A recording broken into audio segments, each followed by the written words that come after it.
Check. What is going on, ladies and gentlemen? Welcome back to the channel. Take number 2 here. Take number 2. Be a friend, tell a friend. If they were watching the wrong stream link, come over to this one. I was nervous, Chad. I hit go live. My OBS crashed. That last time that happened, something got corrupted and I had to like reformat my PC. Rebooted OBS, launched it again, encoder error. It just did not want to stream X-Plane, so I did a couple resets and now we're back up and live. I don't know. I hope that's not a bad omen. We're going into this open-minded. We're ready to rock and roll. We're sitting on the Miami ramp. It's a hot, steamy morning here in Miami. It's 80 degrees by 6 a.m. It's humid, but we got a flight down to Honduras today, an airport that I'm going to this week, actually. XPL. I haven't been there in a 737 ever, so it'll be my first time going down there. We get to fly over a lot of water because it's X-Plane 12, and that's what we're going to check out today. We're going to fly down there to Honduras, the new one, not Tegucigalpa, MHPLM, XPL. I don't know what they call the airport, but that's where we're headed, and we're going to do it in the Level Up 737-800. I got to tell you guys, the 737-800 from Level Up. Why is it just me?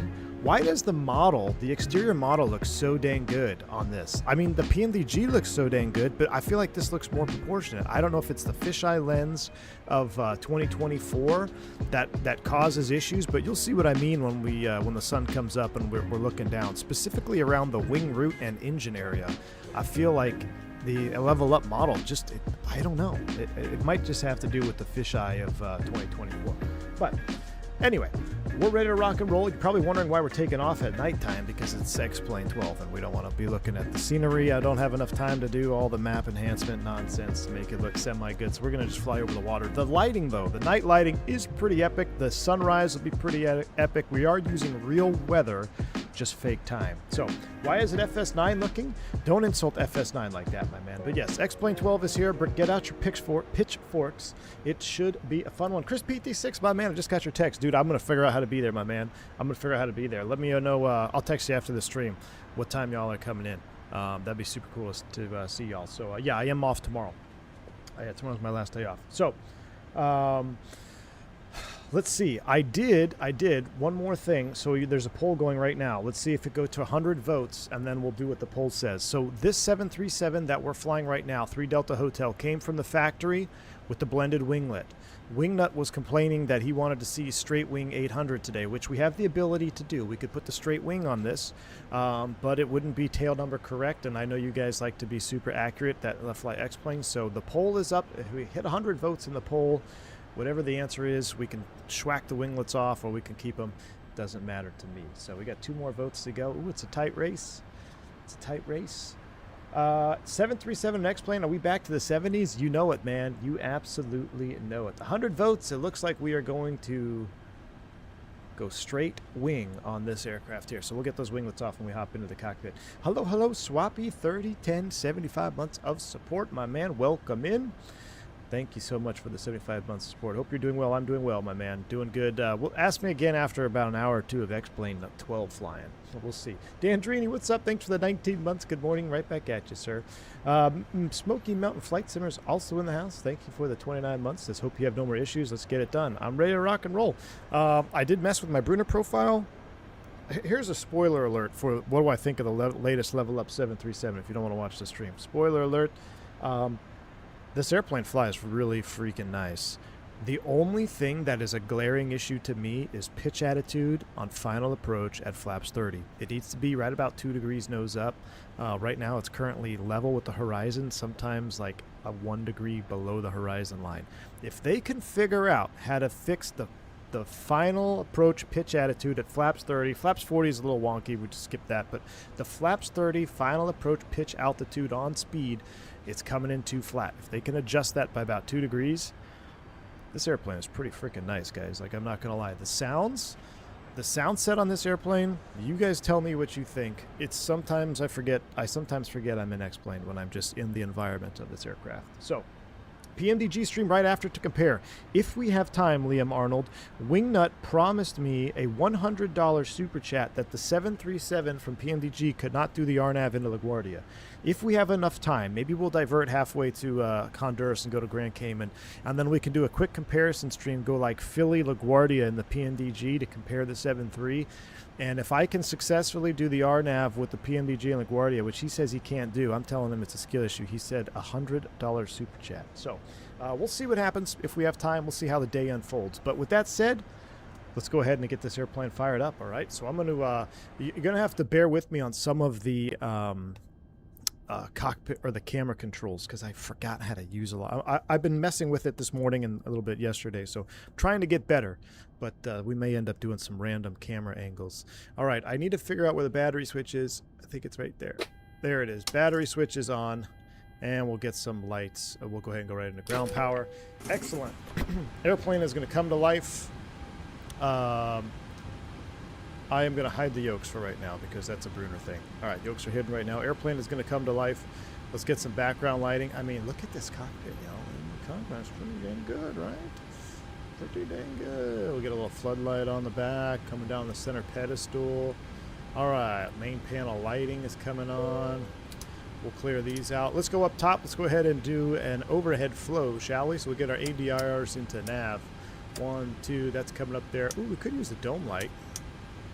Nah, it's early morning. Let's just keep it nice and juicy like this. Flight recorder, here we go.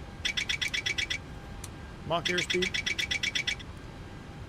It already looks pretty good for free 99, and that's the other thing, Wingnut. This thing is free, which kind of blows my mind. I don't know why I'm getting the stick shaker test. I think this might have one of the wait like X amount of minutes before we do that. So, all right, that's coming up. Let's go down the overhead panel. Yaw damper switch is coming on.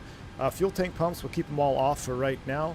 I'm going to put this in the 12 o'clock. Cabin IFEs are on. This panel looks good. Lighting looks good. Arm the emergency exit lights. Fasten seatbelts off. We'll go chime on. Get the window heat. 1, 2, 3, 4. Probe heats, TAT, aspirated. They are. We could set that in the settings. Everything else looks good here. We'll do a CVR test, which we cannot test. Okay, no CVR test. Skip the CVR test. Up the right-hand side, auto trim air is coming on. Recircs are on. We'll get packs in the auto. We'll leave that in that configuration there. Our cruise flight level, I think, is 31,000 feet, and I think we're only landing at 100 feet. Double check that here in a minute. We'll get the logo lights on. and the position light steady on as well. All right, coming across the MCP, I got, let's see, I can use my wind wing. So we got that. Auto throttle is coming up.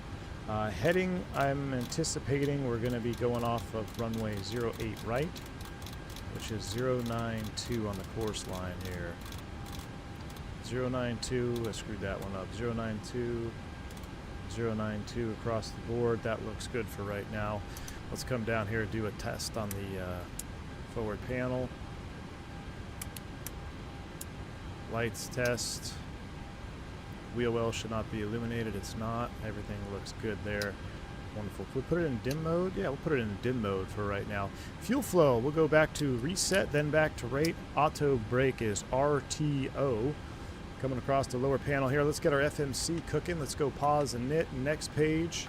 I am using my wind wing FMC. I'll do that here in a minute. All right, we're going to have to manually do the flight planning, though, if that's all right.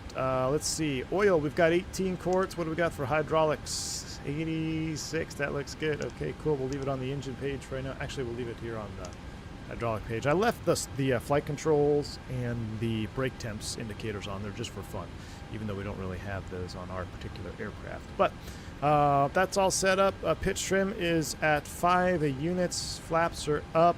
Let's do a fire test.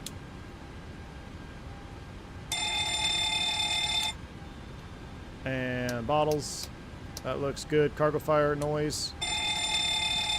Of course, you're checking the bell cutout and all that, but it's kind of hard to do with a mouse. Let's see, what is CTAF here?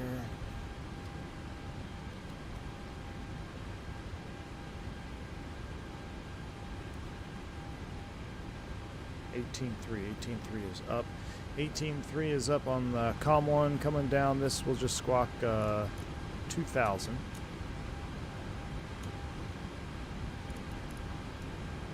Squawk 2000 TARA. Coming back to the back of the panel here. 00 rotor trim. That all looks good. All right. Prodigus, blow a tire on takeoff again for that diversion. I know. So what is cool? Oh, here we go. Let's hack the. Let's go ahead and start flight leg. And let me go to customize, configure, variants, exterior, winglets, none, chat. Welcome to Straight Wing 737-800 action. Gotta love it. Gotta love it. Looking for the CDU for 7.3 plane. Is the hardware setup like? Plug and play, Nathan. Plug and play with Sim App Pro.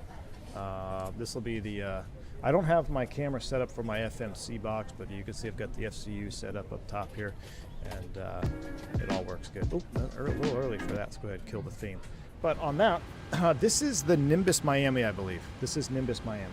So let's go ahead and get our flight plan in the box. We're going to be KMIA to MH.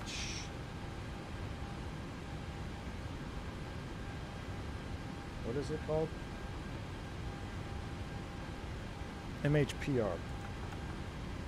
MHPR. So full route flight plan, departure arrivals. We're going to depart Miami's 8 right. We're going off the Mainer 3 to Fundy. Mainer 3, Fundy transition, route, activate, execute. Next page. From Mainer 3 to Fundy, I guess I could put you in plan mode. We can build it together here. Mainer 3, Fundy. Sorry, I got to look down for my flight plan. Upper mic 335 to Alvec. Upper mic 335, Alvec. All right, from Alvec it's Upper Zulu 637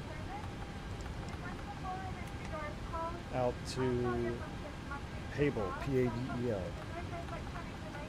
I feel like I just flew over Pable IRL. From Pable, Upper Zulu 514 to Talag. Upper Zulu 514, Talag. All right, from Talag, so it gets spicy. We're going to go direct to TNT. Toncontin VOR, execute. Now let's go ahead and get the arrival. We're just going to plan ahead. We're going to plan RNAV 35, TNT 1 Alpha, execute. That is the planned arrival. All right, that is set up. Good to go. All right, route is in the box. Perf and knit. This is where we're going to have to hang out for a second. This is where we do it manually. Go fuel weight and balance. Payload. First and foremost, let's go to the fuel page. We're going to require today block fuel. It says 19.3. Let's take 20. Let's round it up 700 pounds. 20,000. Oh, am I in? Hold on. Am I in kgs? No, I'm in pounds. Good. All right, so what we're going to do, we're going to do 20, 1, 2, 3, 20,000 pounds, enter. And then we're going to go payload, total payload today, 26,680. Enter. All right, and now call fuel truck. And the fuel truck will show up. And we should have our passengers on board, right? Yeah, so payload, 26, I forgot a 0. 26, wait, what?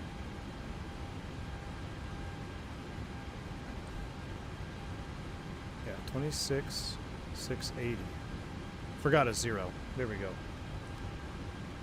All right, so now you could see the fuel truck will show up. That shifted our weights a little bit. Excellent. So we're going to hang tight. The fuel truck is going to be headed over here in a moment. We'll start receiving fuel. We'll go back to the map mode.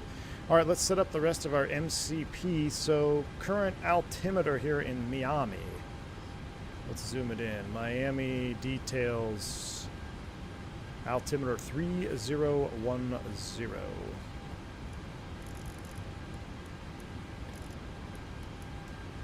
All right, 3010. We're also going to set a baro min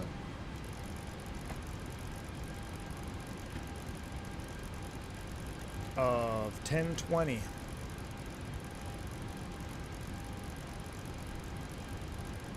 For a single engine.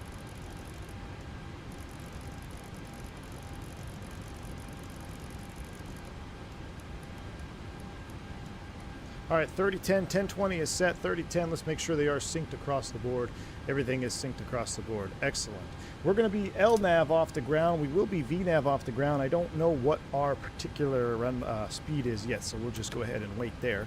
But looks like the fuel truck has arrived. We'll go ahead and get... we're going to wait till we get our center tank fuel going, and then we'll start the APU. So right now, we're just going to monitor and get ready to blast off out of here. I can fill the rest of my flight plan box out. We got a reserve fuel of San Salvador, which is 3,000, 2,000, 4.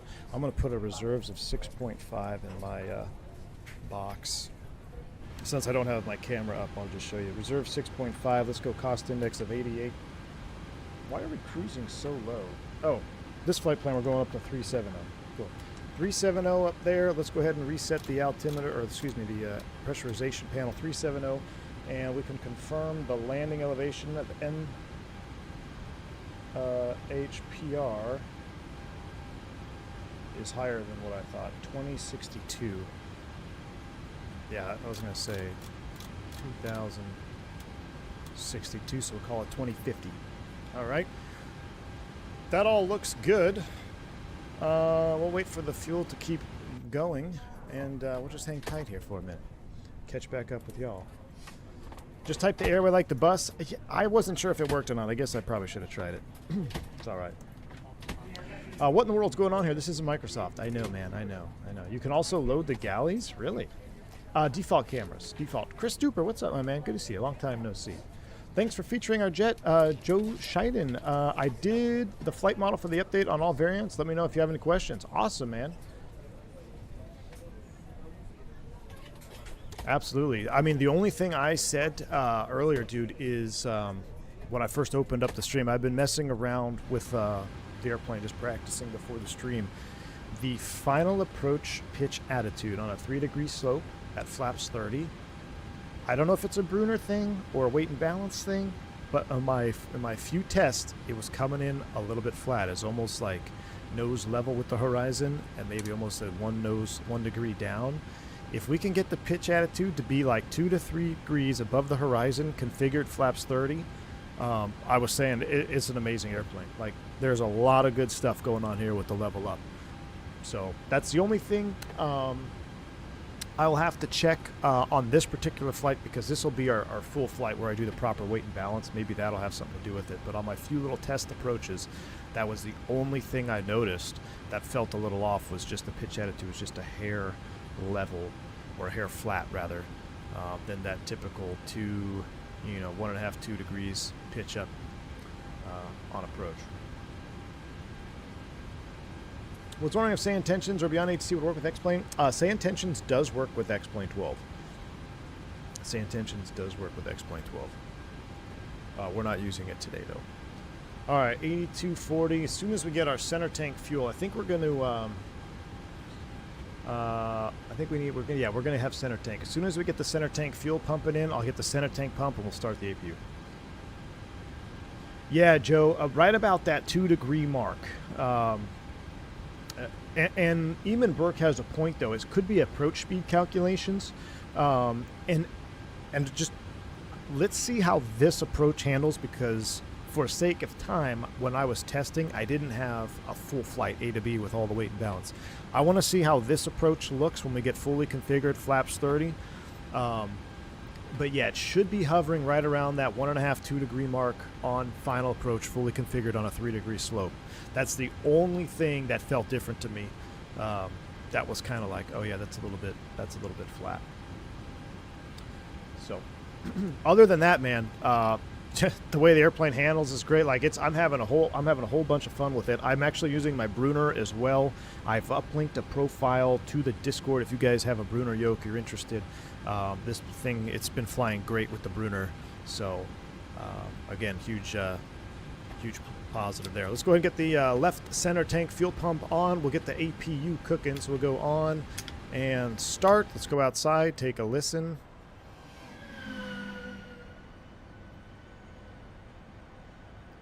Let's see, we'll be right about here. Should be right about here. I think I hit start. Yep, there we go.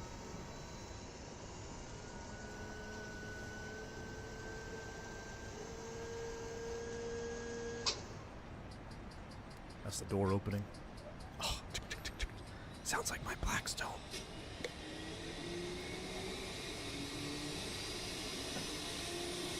Sounds like the Blackstone getting ready for a college football season.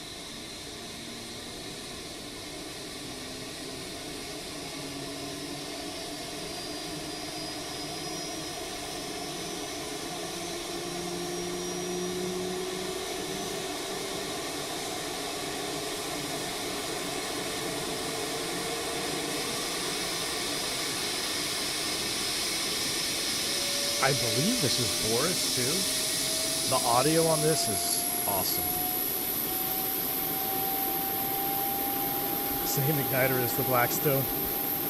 You know, I was yesterday years old when I realized, you guys know, this is way off topic, when you get a grill, they hand you that, it's like a little piece of metal that's about 8 to 10 inches long with a little curlicue on the end of it. I had no idea what that was for. It's for holding matches if your igniter goes out. I had no idea. I learned that yesterday. Almost 40 years old. It took me that long to figure it out. All right. APU is avail. We'll go on bus. We'll clear that. Let me start the chrono. Let's give it about a minute or so before we get the bleed on. How is our fueling? Are we done? We are 8, 16, 19. We are done fueling. So in that case, we'll go seatbelt sign on. Rest of our fuel pumps can come on the line. Let's do a quick double take here. 0 fuel, 141.7. Let me match up with my paperwork.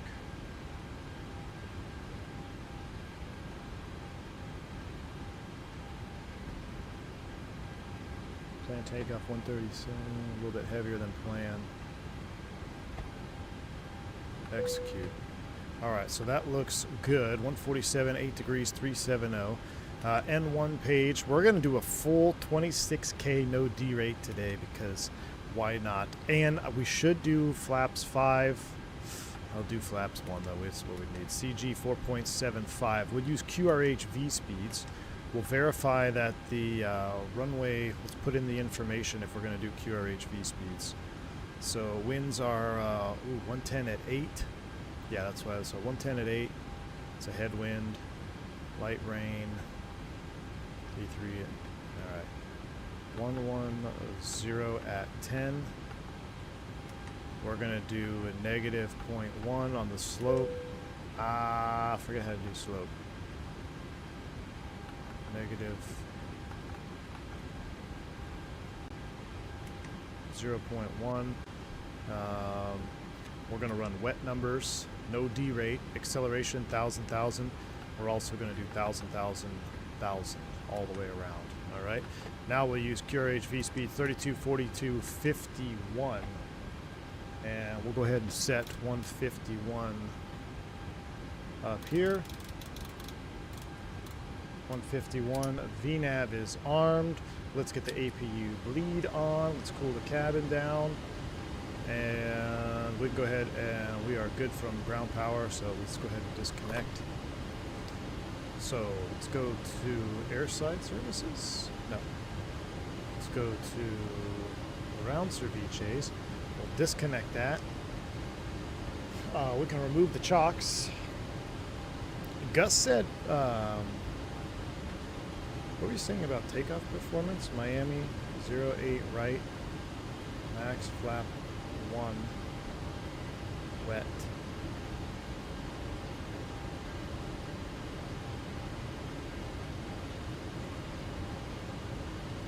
Oh, I don't know what wind direction was.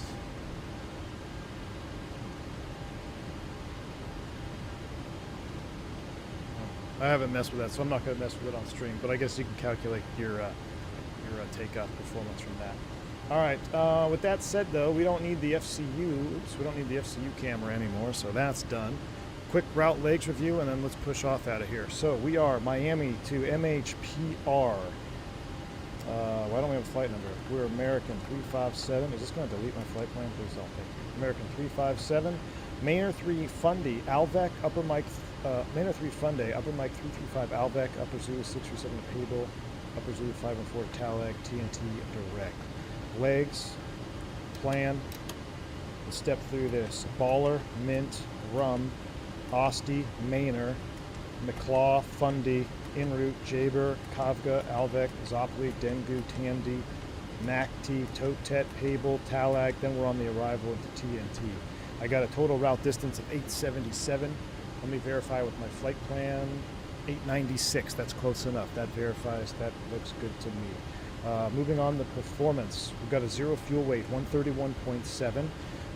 Reserve 6.5, cost Fenix 88, cruising over there 370, transaltitude 18,000 feet. We're doing a 26K motor, no D rate, it's 33 outside, climb 1 selected. Flaps 1, off runway 08 right, full length, trim 24.5, which should be 4.75 units. Close enough. It should be closer to 5 than 4. All right, that's close enough. Trim 4.75 is set. That seems pretty nose low. 32, 42, 51 in the MCP. That is set with a wet runway, 1,000 all the way around. All right, so that all checks out. I think I'm ready. Are you guys ready? We're going to push back to 08 right. Miami traffic, American 357 pushing back, Delta 27 for 8 right. Let's go ahead and get the anti-collision light on. Now, I will say, the only issue I have had, other than like actual issue, I've been getting a failure to start engine number 2. And I don't know why, like it keeps temping out on me. I think I figured it out that you really have to max motor. If you don't max motor, we put fuel on at 25%. If you don't max motor in this aircraft, it tends to be, it tends to temp out. So we'll see. We may have to do a couple engine starts together. Let me get back to a couple Marrowstone chats before I go. And Attica, welcome back to Private Pilot. Glad to have you on board, my friend. And Wingnut, Mr. Wingnut himself. Got to say, this channel is way better now that you're a steely-eyed, death-cheating Boeing Wrangler and not a frou-frou coffee-sipping Airbus weenie. My goodness me. All right, thank you so much, Wingnut. Appreciate the 63 months of support. As a commercial pilot, man, I didn't know you still kept your membership. I thought you canceled it. I guess you didn't technically cancel. That makes me feel better. You're actually a true friend, except you ditched me last night at Ground Branch. Anyway, all right, let's go ahead and start the pushback. Ground cockpit. Please show me where you want to go. It's a little bit dark. I'm not sure where I want to go. Push me back over here. I can't see the ramp area. Let's do that. Ground to cockpit. Tow is driving up. I think that should be good enough. Alright, stand by for push. Let's go ahead and do the, oh gosh, where is the...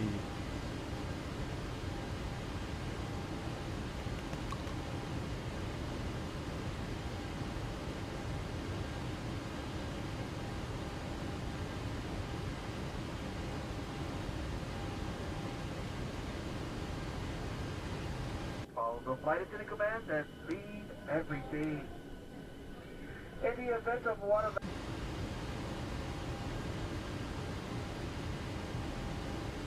To open the container and remove the pouch. Remove the vessel from the pouch installed on the destination card. Place the vessel on your hand, wrap the stuff around the waist. Okay, all doors and hatches are closed. Ready to connect. Momentarily. Thank you so much for your company and business. We invite you to sit back, relax, and enjoy the Sounds like wingnut on the PA. I heard that wingnut still taxiing around like we're already atop the bus. Check fuel cutoffs and pedestal. Fuel cutoffs are in cutoff. A-firm. There goes somebody blasting off 8 right now. No, this is an 800 BKG, 800 no winglets. There were multiple 800 no winglet aircraft at American. They were all retrofit though.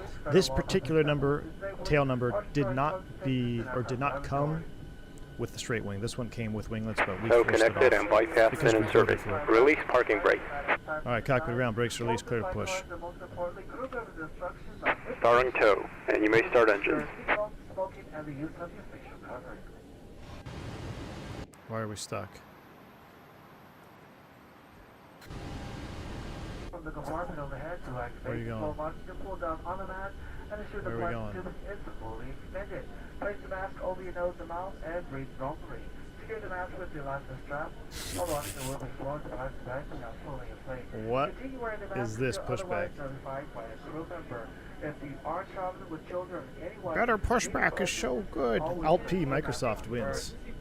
Ladies and gentlemen, remove your face covering before placing the oxygen mask over your nose and mouth. Yeah. We're here for your safety. Alt P, Microsoft default push better than better pushback.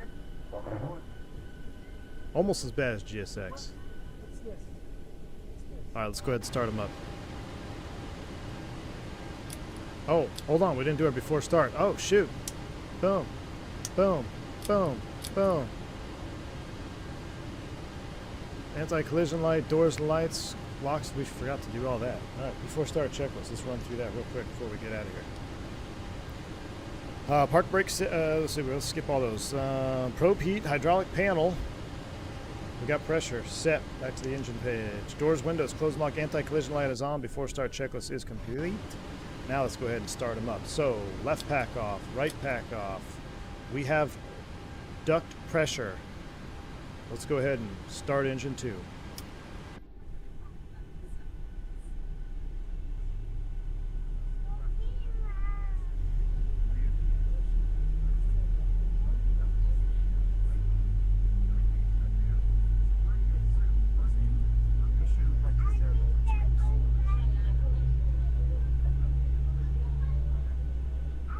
I'm going to wait till we're really max motor, 27.7.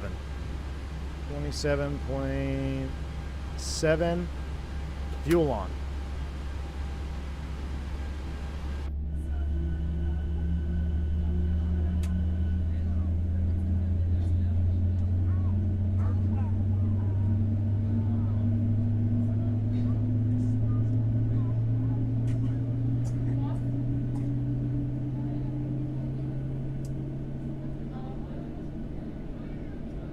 Sounded like a good start, actually. Yep, yeah, you gotta let it motor all the way to 27.7. Alright, good start on number 2. Isolation valve closed, ventilate. Jen's on the bus. Let's hang tight till he finishes his pushback and we'll start number 1. It's a little bright in here, hold on.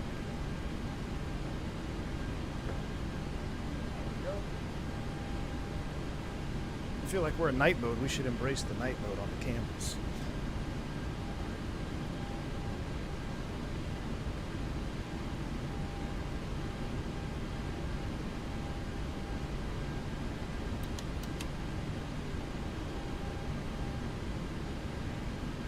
Alright, I guess we're going to push for 14 years. Let's go ahead and start engine 1. Alright, starting engine 1.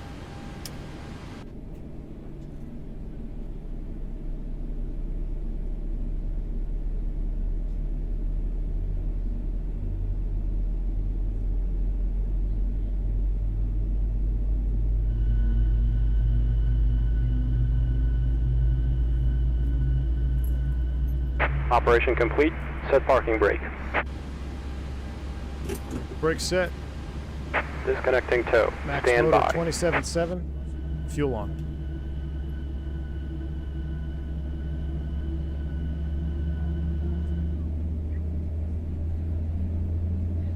I love that engine model. My goodness me.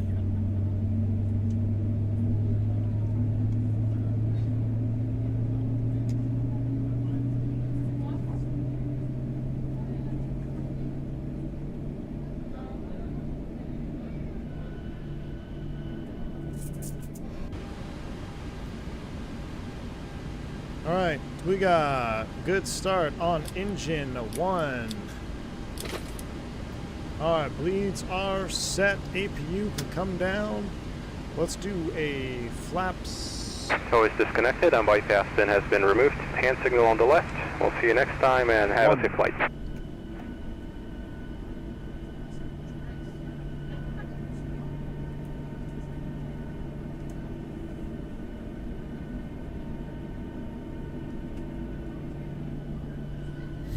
So good. I know it's dark, but trust me, you want it to be dark. Next plane. Flight controls.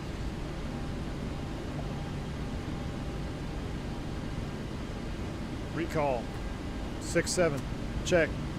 After start checklist, please. After start checklist. Anise. Off. Generators on. Air conditioning bleeds. Set. Recall's been checked. After start checklist is complete.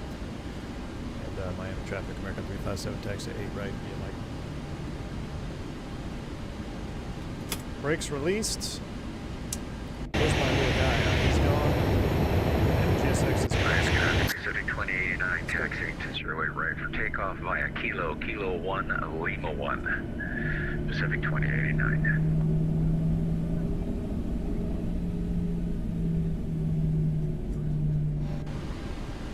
V1 curious, did you enjoy the 320 or the 73 more? I enjoy the 73 more. It's much more fun. Does not change my opinion that the A320 is a superior aircraft, though. I believe the 320 is a superior aircraft on all fronts, whether it's comfortability, safety, the ability to have more situational awareness because of fly-by-wire.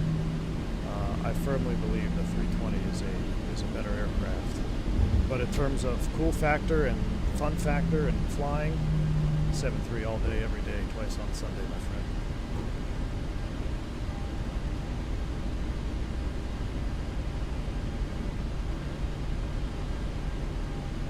Nope, I am using completely default X-Plane 12 with the level up 737. That's it. I don't have any mods installed. Completely default. I believe this is Nimbus Miami.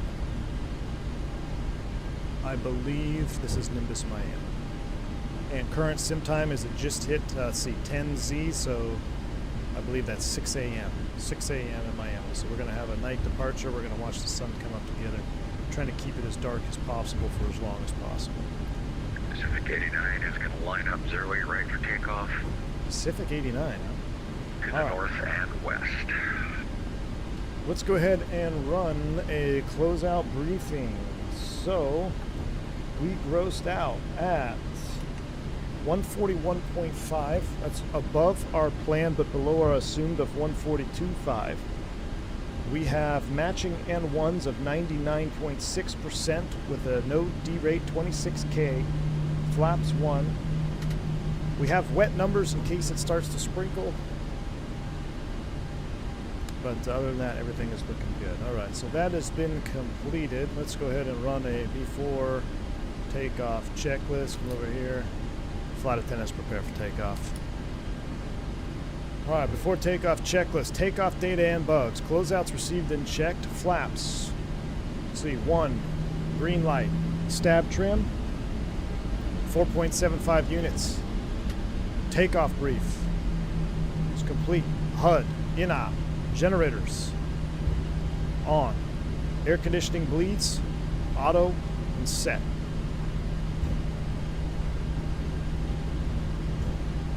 To the line.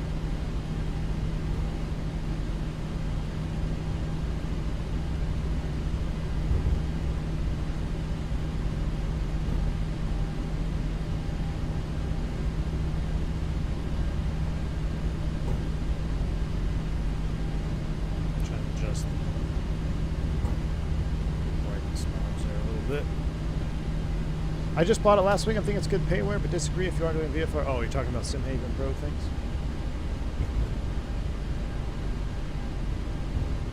Is it wrong in thinking in FS24 you need airport scenery to fly with X-plane and base scenery is flyable? No, you're not wrong at all. The base scenery in X-plane is amazing.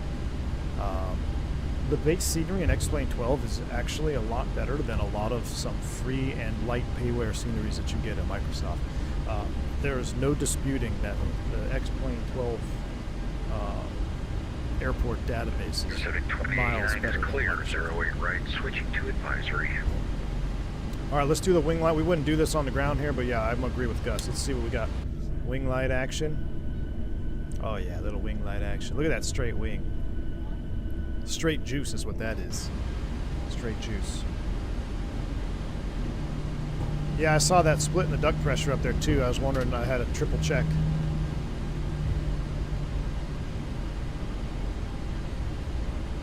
Were you not able to connect the overhead panel to X-plane? I didn't try, Jordan Weldon. I didn't even try to. I think I need to download a new app or something from RTR Hobby. I didn't even attempt to connect it. I wasn't sure if it would work or not, and being limited on time, I just had to do with what I knew was going to work. That was just clicking it.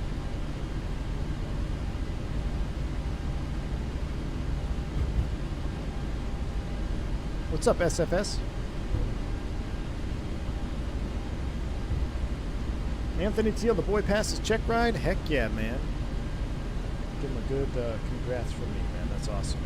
That's awesome to hear. Alright, we're going to be RNAV to Baller.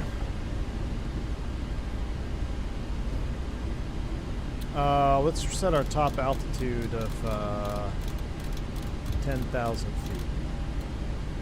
Top altitude 10,000 set. RNAV Baller.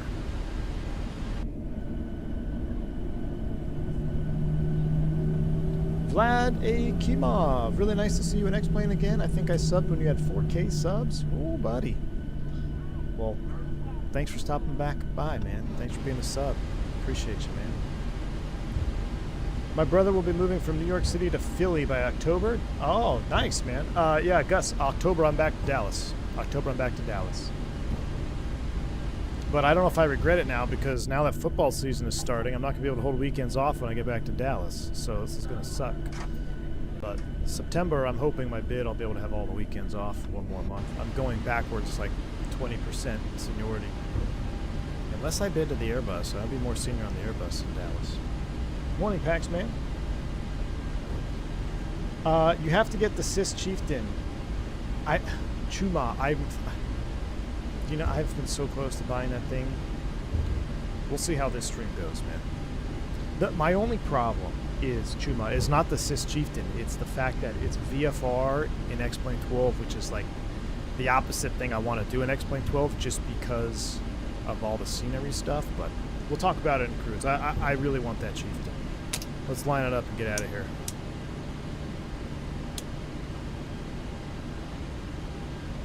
Chime them.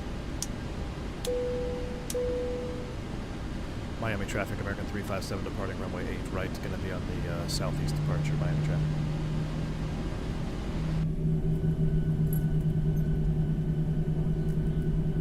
Gosh, those sounds, dude.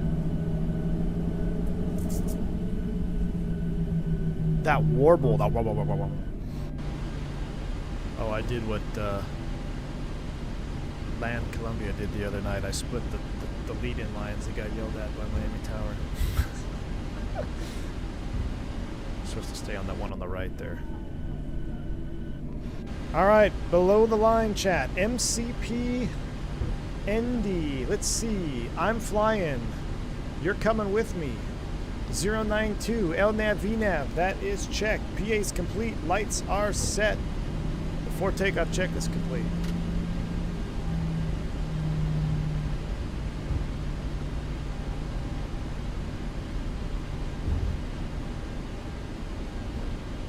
Yeah, this is default level up, 100%, no mods.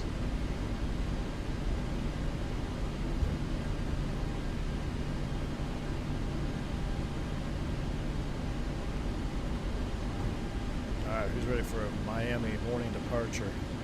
Yoga's in chat. Spool them up 40%. Sounds coming up to 11. Let's go.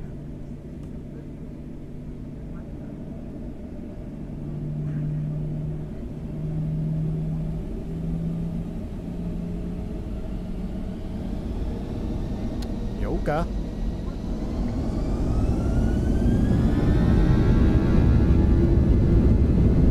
Look at that engine wobble.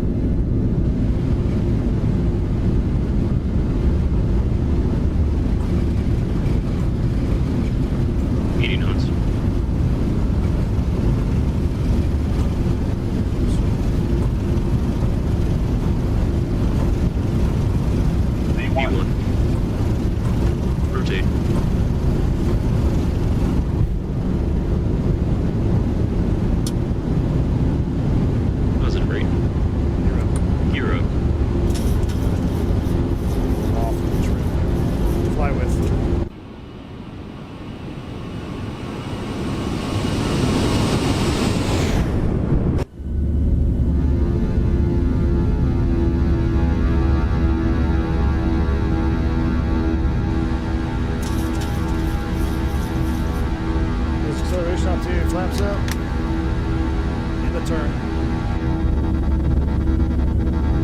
Sometimes it does that. Switch views on.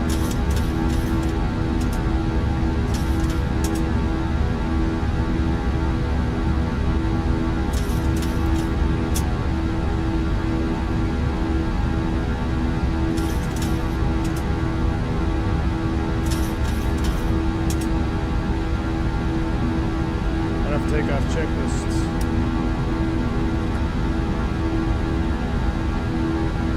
Is off. Pressurizing.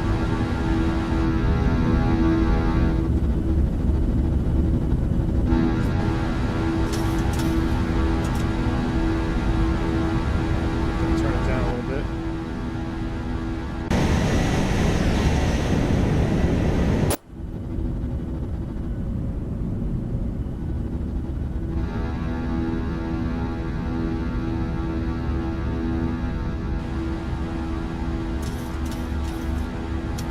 Fitty.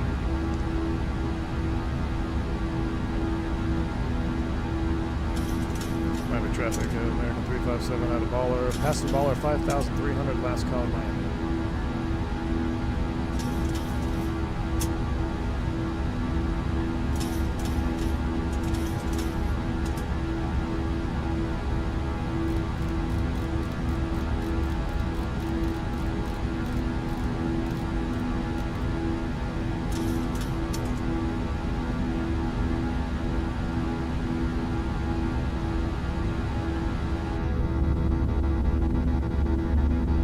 It does that when you switch to that view there.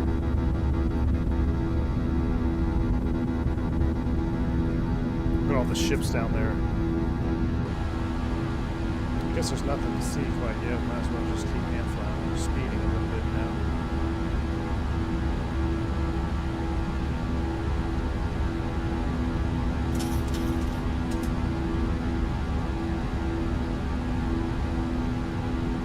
That sound on the wing is an F-mod installation. Nothing we can do to fix it. Ah, that's a bummer. 9 for 10. Let's go ahead and let it level here. See how she handles here in the level off. Here comes the engines. Nose is falling. Gotta trim it up a little bit. Nice. That feels good right there. Here comes 10,000. All right, let's go ahead and continue climb. American 357. Climb and maintain 17,000. Buttons pushed, N1, VNAV speed, up we go. 10K.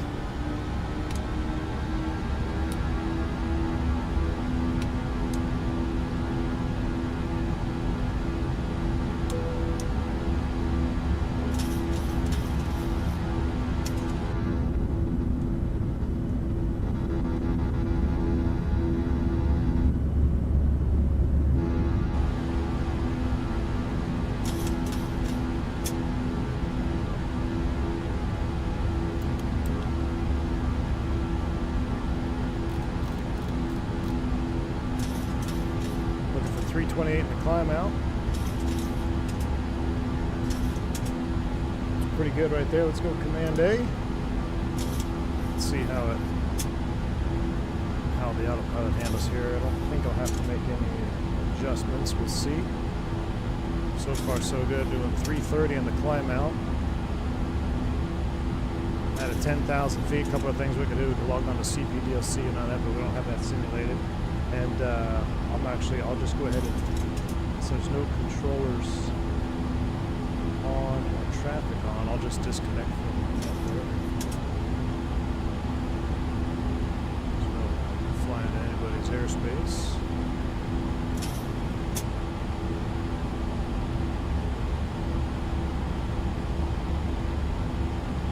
Attention all aircraft. Miami International Information, Lima current. Altimeter 3010.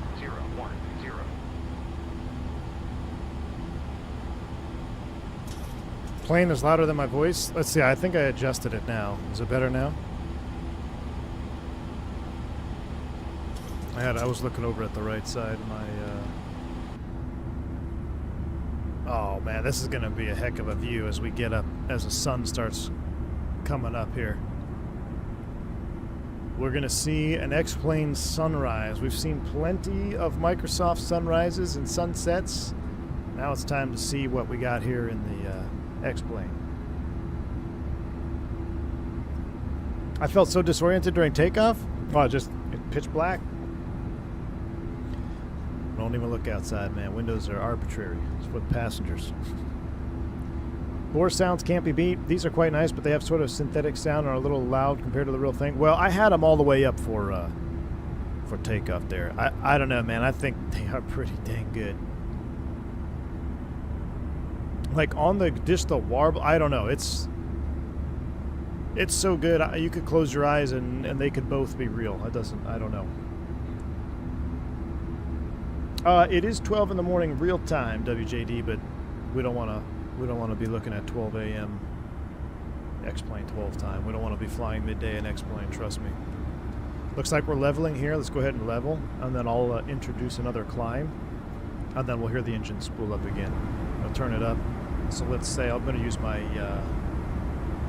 my FCU for this one. I could probably get these out of the way, I think.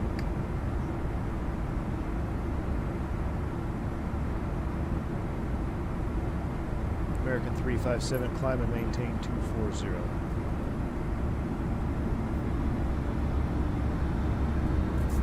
That's pretty freaking real, dude.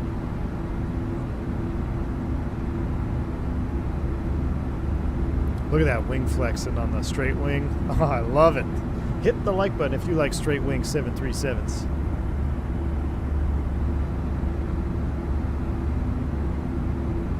So we just hit the turn and Austin. Wonder if I can move up.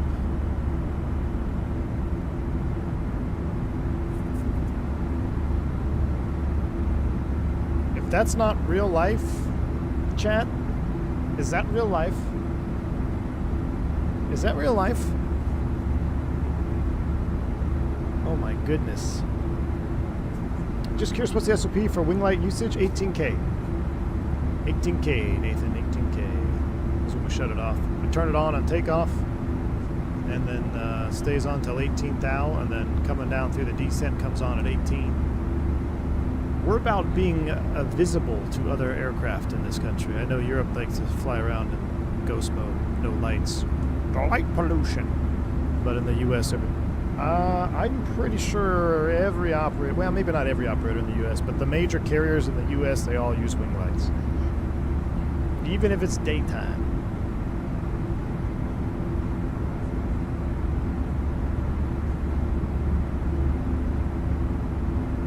That's a pretty good shot right there, man. That is a pretty good shot. All right, let's get back up here with you. Transition standards. Sounds are coming back down.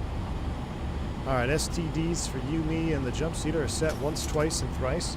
We'll continue the climb. What are we good for? Let's see. We're going 37.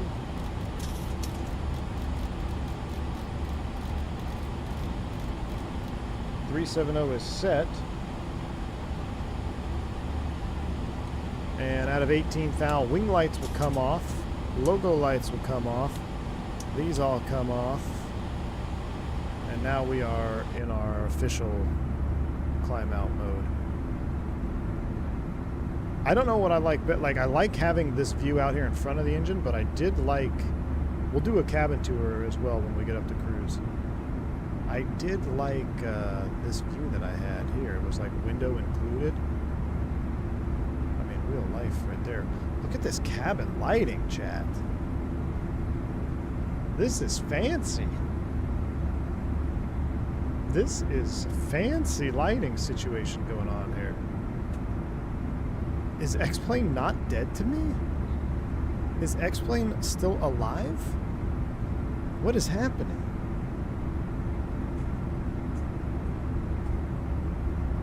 It's the same for the taillights? Yeah. Logos come on. Well, so the logos, I only turn them on if it's nighttime. The logos are the only ones I use if it's nighttime, because some of our aircraft don't even have logo lights because of money.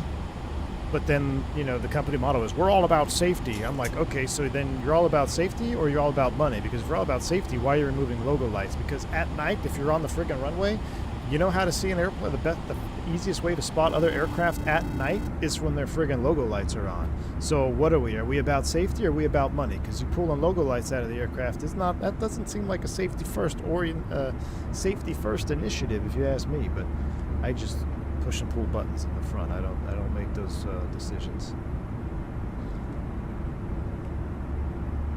Exclamation point specs, Ice-T, exclamation point specs. Chat, we got him. No, we didn't get me yet. Not yet. Now, we will see this sunrise, though. It's going to be... The colors in the sky is looking fantastic right now. Nathan, the collision light on the engine is amazing. It really is. I agree. As we like to say, it's above our pay grade. Exactly. Above our pay grade.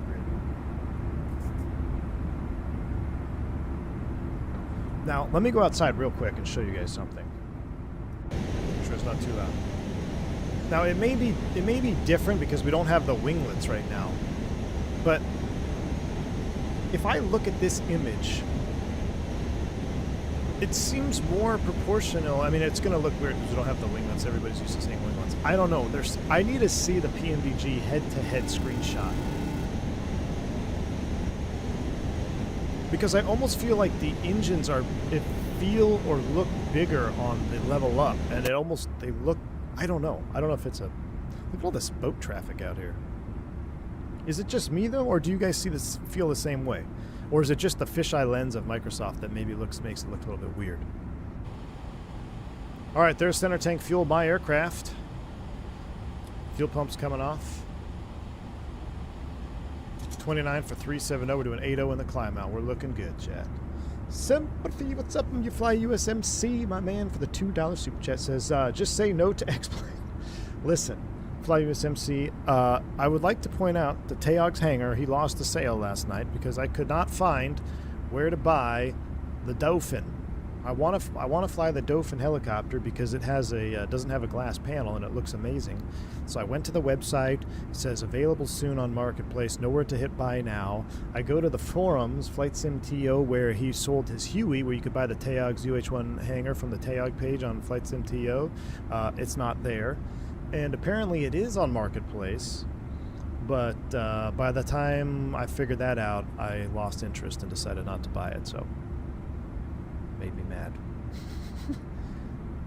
When will you fly the Felis 7.4 freighter? I don't know, man. We were going to fly it today. I need more. So we were going to fly it today, and here's the real reason why. I got in, after the stream yesterday, I got into the Discord voice. I believe Alex was flying the 7.4 Felis, and the modeling and the level up is way better, let's be honest. They mod texturing and stuff. The Felis is a great aircraft. It's still the GOAT, in my opinion. But the modeling and texturing in the level up is borderline next gen, you know, meets the standard of 2026. pretty much every other airplane in X-Plane 12 doesn't meet the standard texturing model-wise of 2026.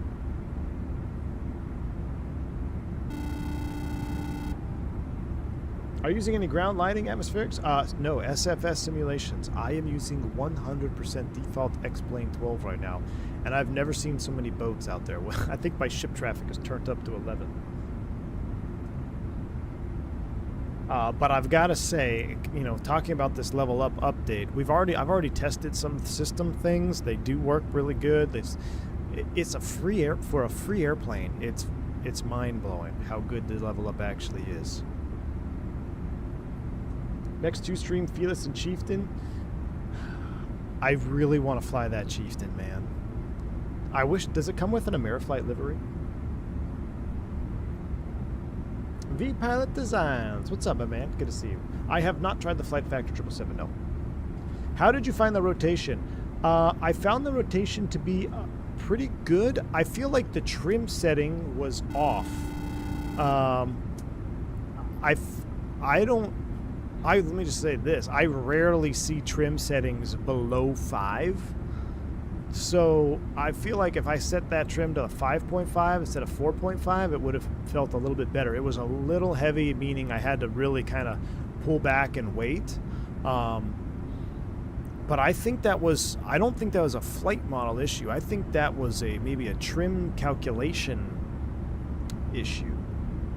I'd like to run that back and do, maybe when we land at our destination, we could do a couple just, you know, takeoff and landings real quick just to kind of get a feel. But because rotation in terms of, you know, how to come off the ground, everything felt good, but I do think the CG was a little off. You didn't use the takeoff performance tool and final load COG was your issue. What's the takeoff performance tool? Oh, so those are hard-coded, the CG numbers? Interesting. Jesse Ordonez, thank you for the $2 super chat. It says, I reinstalled X-Plane this week. I missed my Flight Factor 777 and leveled up. Yeah. I gotta tell you, man. It's, Alright, there's 370.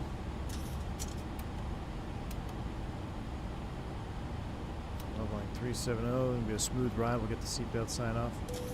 I know a lot of people like the 777. But, I mean, if you've got the time to run X-Plane 12 and do all the settings and stuff, I think you're going to find yourself semi-pleased. PlaySMC says, you love the Dolphin. It's a great but real pain in the ass to configure all the controls. Use my spreadsheet and easy. Give it a try with every dollar. All right, Fly USMC. I'll have to retake a look at it. I'll have to recheck it out because I do love Hilo stuff. I ended up flying the Huey around last night on my home PC for a little bit. Ladies and gentlemen, once again from Oh, the Flightdeck, we lift off now under freezing altitude. We're going to go ahead and turn off the fasten seatbelt sign. I'd like to kindly ask if you are staying in your seats to keep those seatbelts comfortably fastened for your safety. Onboard computer short and on-time arrival. No ATC delays either. We're going to stay quiet up here. Have you enjoyed the flight and the service? Once again, welcome aboard. Alright. Alright, enjoy the flight and the service. I'll tell you what, let's, oh, I forgot to have my FCU. Let's see, where would they send us right now? American 357 proceed. Well, that's Alvic is on there. Let's cut the corner. Let's go direct to Dengu. American 357 proceed direct Dengu. Execute. Flyby.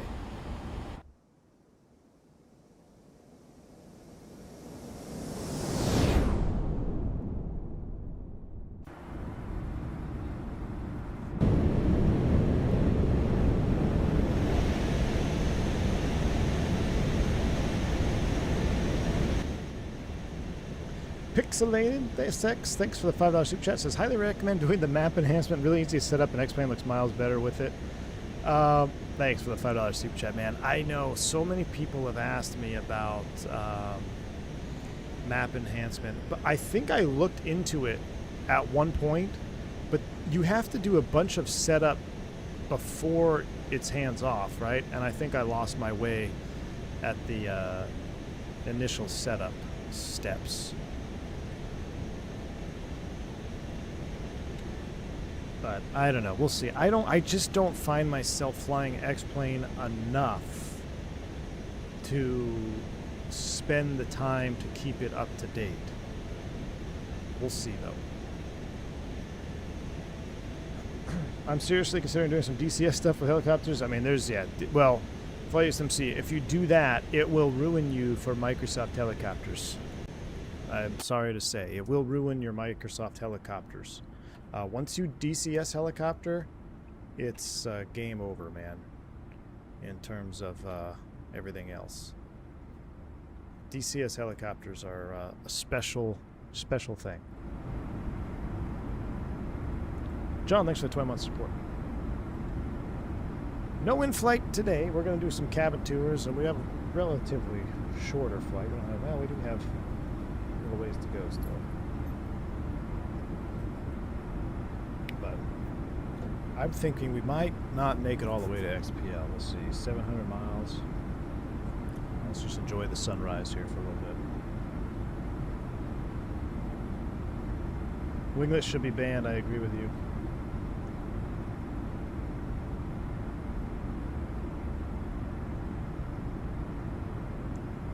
Do we need to make you another boomer pack? Yeah. Well, I'm just curious what Gus was talking about with this perf takeoff. I mean, I thought I did it. What was it, 141?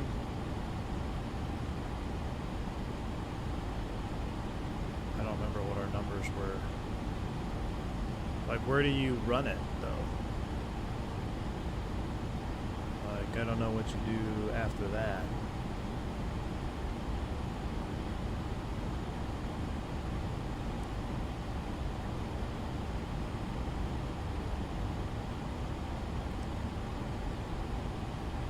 I mean, we set everything up the way we, like, everything matched.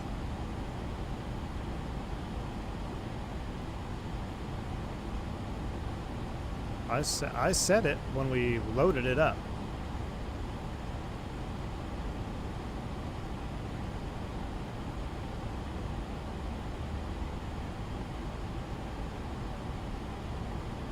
CG will calculate and show? I don't know. You didn't set the EFB25 in the center of gravity? Huh?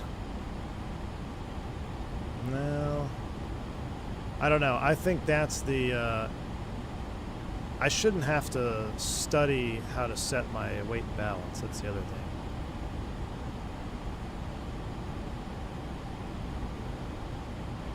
This is where EFBs make a big difference.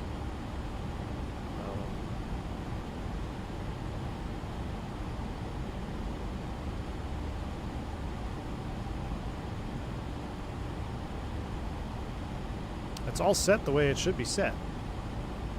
And then I go to payload and I loaded it up. Everything is set. The zero fuel weight, we got the grand total. We had cargo in the forward. Everything was set the way it was supposed to be set.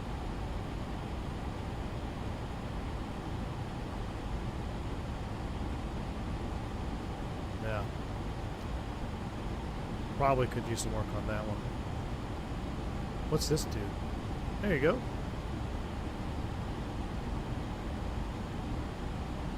Yeah, if there's a way to dumb down the EFB a little bit so you don't have to, you know, study the manual on how to set a CG. Do not recommend using the performance tool in the EFB of our jet. We don't use it. It's set for the Zebo, which had a different flight model than ours. Ah, there you go. See? Thank you, Joshin. See, Gus? You're wrong. Okay, now I gotta tell you guys something. Look at that. That looks kind of amazing out there. You see those little puffy clouds on the horizon? That looks pretty good. Yeah, see, I don't need to use that thing, Gus. The dev says I don't need to use it. So I would actually go, you know, you could just make a public service announcement for your trim. Be like, hey, whatever the FMC says for trim, add 1 unit. So it was 4.4. I don't remember the last time I sat the trim wheel for takeoff below 5 units. I would just add 1 to whatever it says, 5.5, because I think if I did that rotation at 5.5 units, I think it would have been spot on. That'd be, oh, sim brief, real quick, let me run the sim brief numbers, because I still have it. Let me see if I can get sim brief numbers and see what trim value that gives me. I'd be very curious.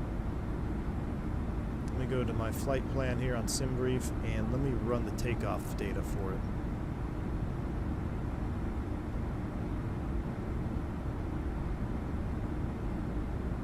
We're 738.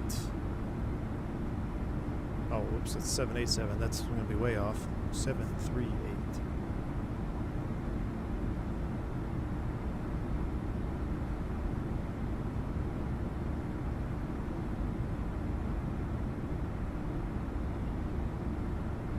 Miami 8, right. Calculate. What did we do? Flaps 1.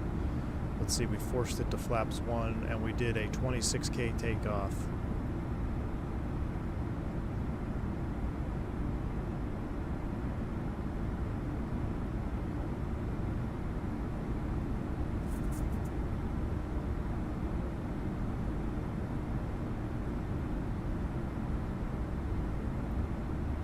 Doesn't give me a CG.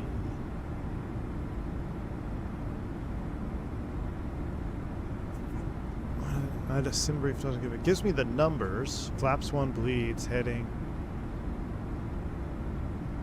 I wish it would give me a CG setting.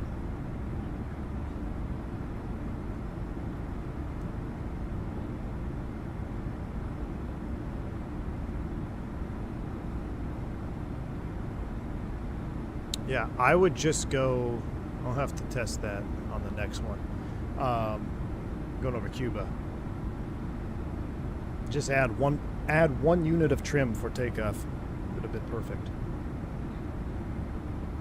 Yeah, Joe, because I would hate to say, yeah, maybe adjust the flight, because the flight model feels good. It's just the two things that we mentioned, the CG adding 1 unit of trim, just whatever it calculates in the box, just do +1. And then we'll double check our landing here when we go flaps 30 fully config. We'll see where our pitch is. See if it's still a little bit flat. Other than that, you got a friggin' study level 7.3 here for free. I believe this is Cuba, right? Yeah. Oh man, straight wing is looking juiced, but look at that. That's real life. That's real life right there, guys. That's real life right there, chat. We've hit real life emoji in X-Plane 12. I cannot believe this. I see. I don't want to wrap my flight model around a trim setting and FMC. I want the box to wrap around our flight model. I totally understand. Yep. Get you.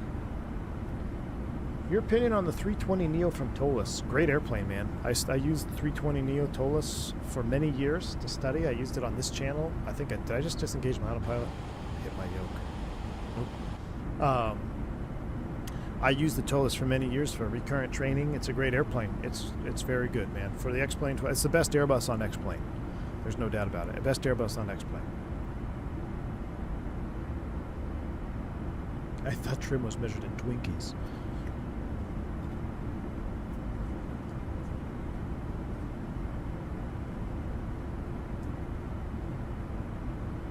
Jesse, I'm with you, man. The fact that this is a free airplane, it does blow my mind. Yeah, it does.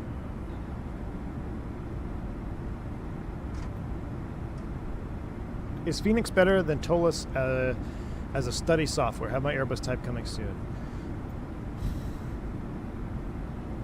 Yes. The Fenix is going to have a few more things. The Tolis is very close.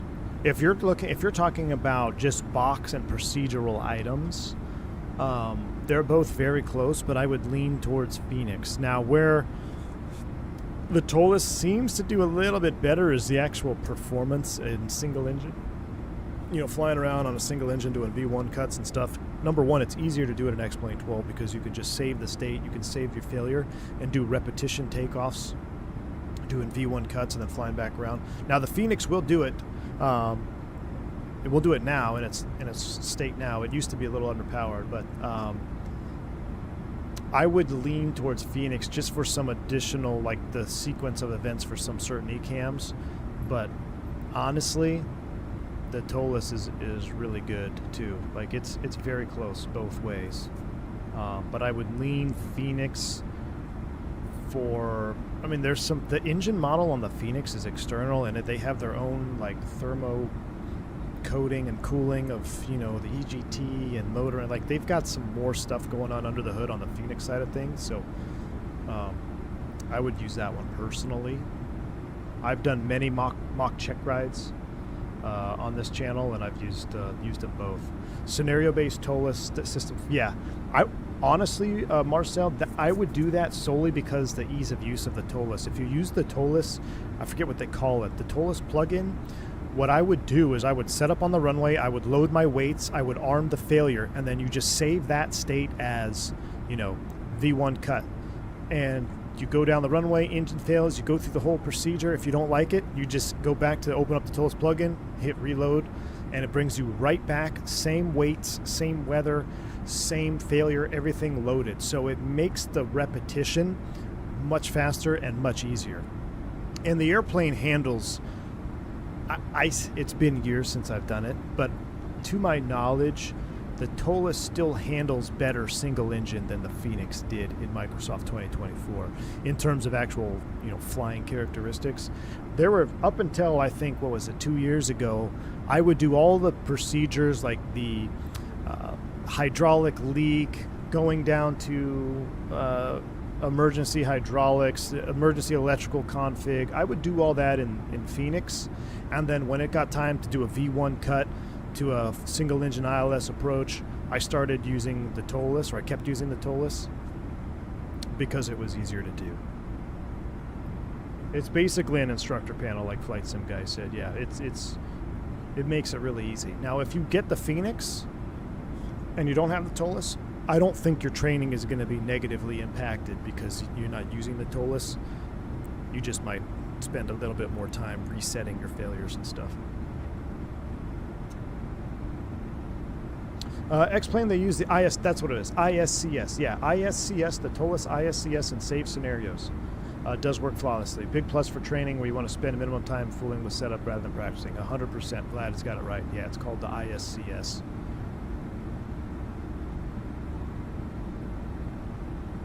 Do you know that Zibo is only one variant, the 800? We have to make flight models and variants for 5 different models. That's crazy. They put all their resources in one jet. We have spread across 5. That I do know that, yeah. I've enjoyed the level up. Even there was a time there where we were waiting so impatiently for the PMDG to drop in Microsoft. I said, screw it, I'm going back to X-Plane for the 7.3 practice. And it didn't let me down, man. The level up, it's a good airplane. It's a good airplane. Let's go bright mode on our annunciator panels. Alright, let's go ahead and zoom you back out. Let's go in the, can I get, oh, I don't have the terrain plug-in, so I can't use terrain. I don't think there's any weather out there.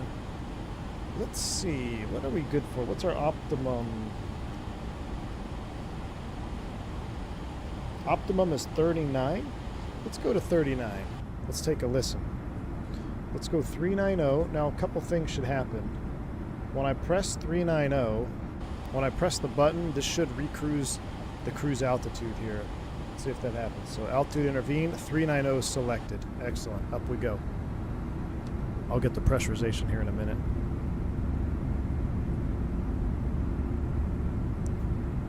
Level up is the highest quality you can get for $3.99. That is the truth, my man. Golly, look at these colors as the sun comes up.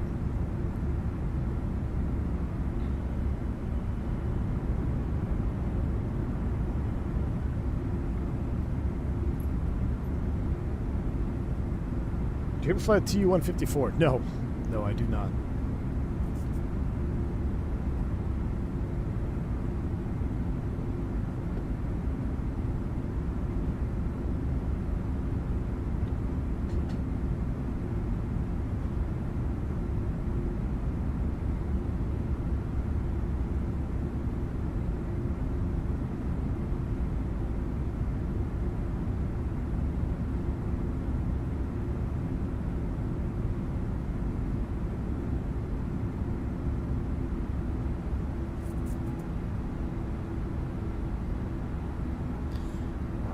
just realized John Benderitis, the former COO of Spirit,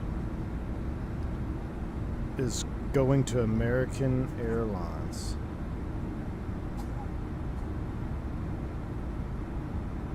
What a, and I mean this sincerely, what a cancer to the industry, John Benderitis. Unbelievable. If you guys know anything about real-world aviation in the U.S., that is a evil, awful human.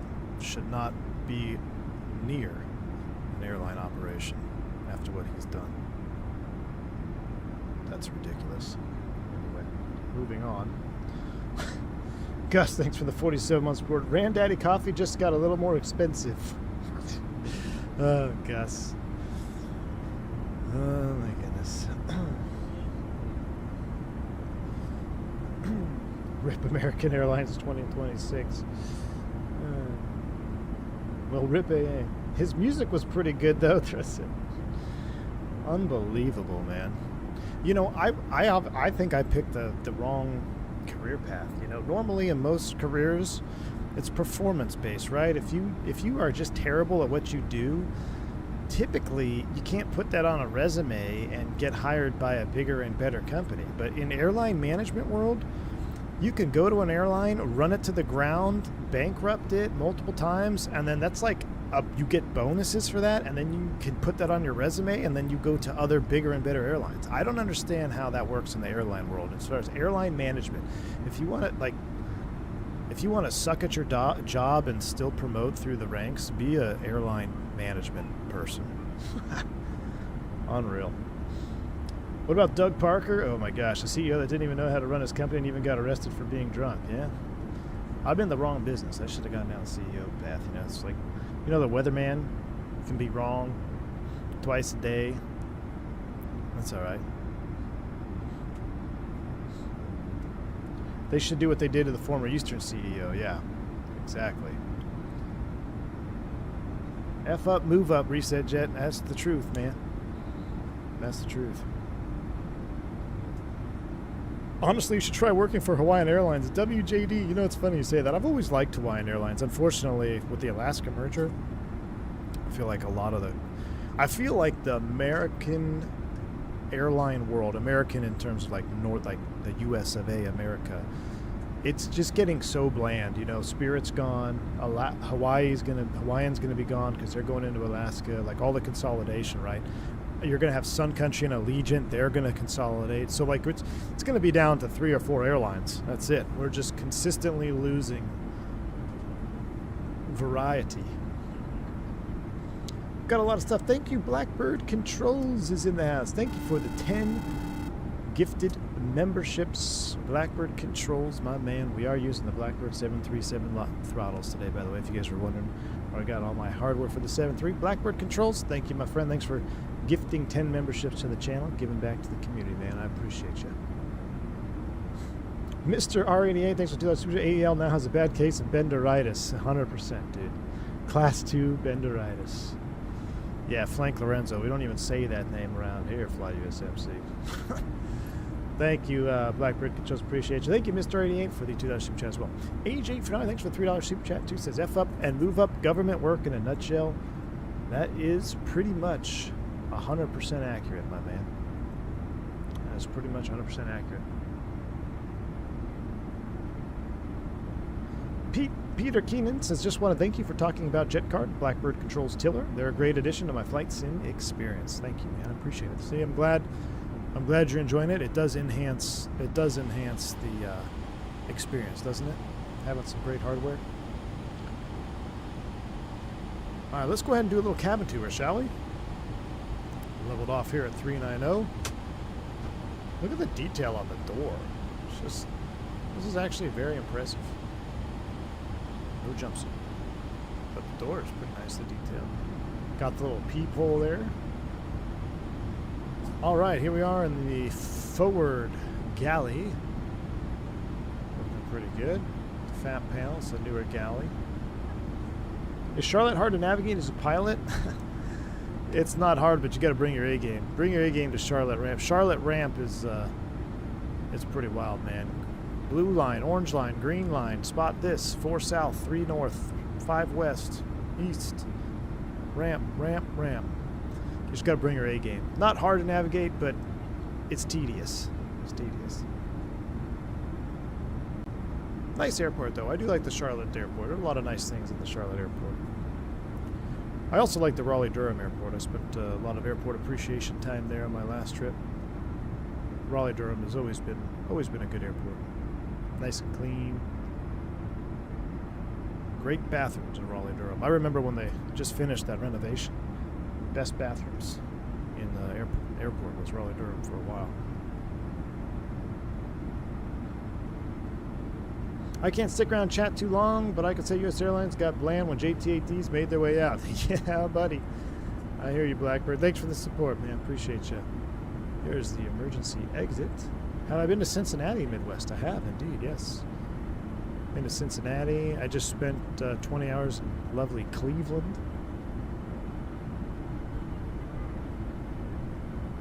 Been a while since I've been to Cincinnati, though, Captain Midwest. I'd have to... It's okay. A lot of walking in CVG. I feel like there's a lot of walking in CVG. It's all spread out.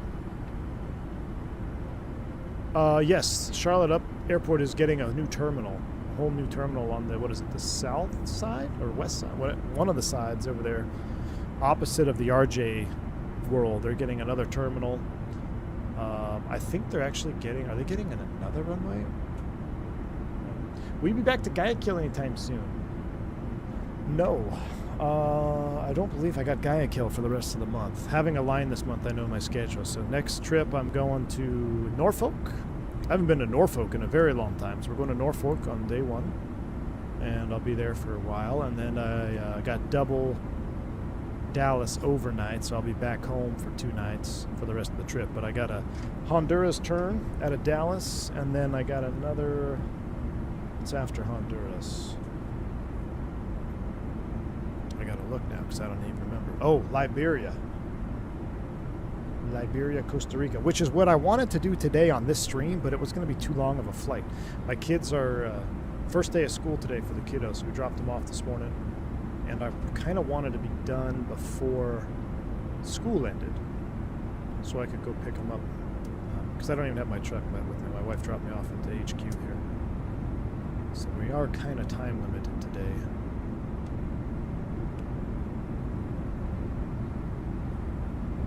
Overall, really nice cabin lighting by X-Plane standards for sure. Ooh, vacant lavatory.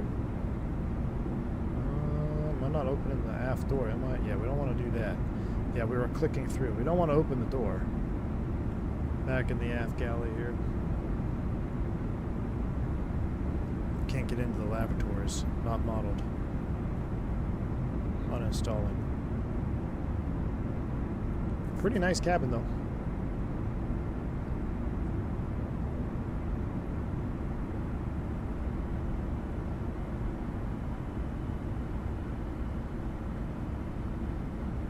I like the colors. Just the right amount of detail for me, you know.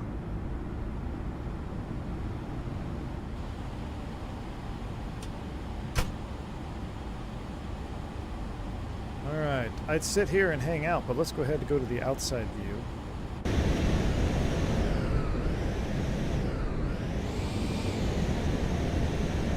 Now, actually, before we do that, come on, let me turn the sounds down. I'm going to put the winglets back on just for a second. I don't think that's not going to mess anything up, will it? I think it's just, let's do blended. I don't think, yeah, nothing's going to get messed up here. So now let's go back outside.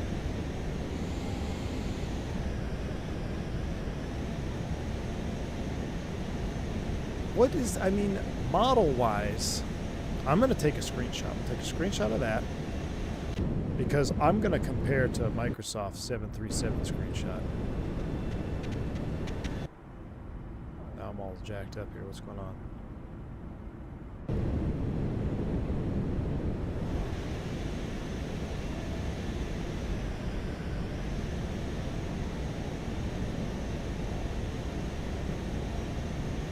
I mean, because that looks hot right there. Screenshot.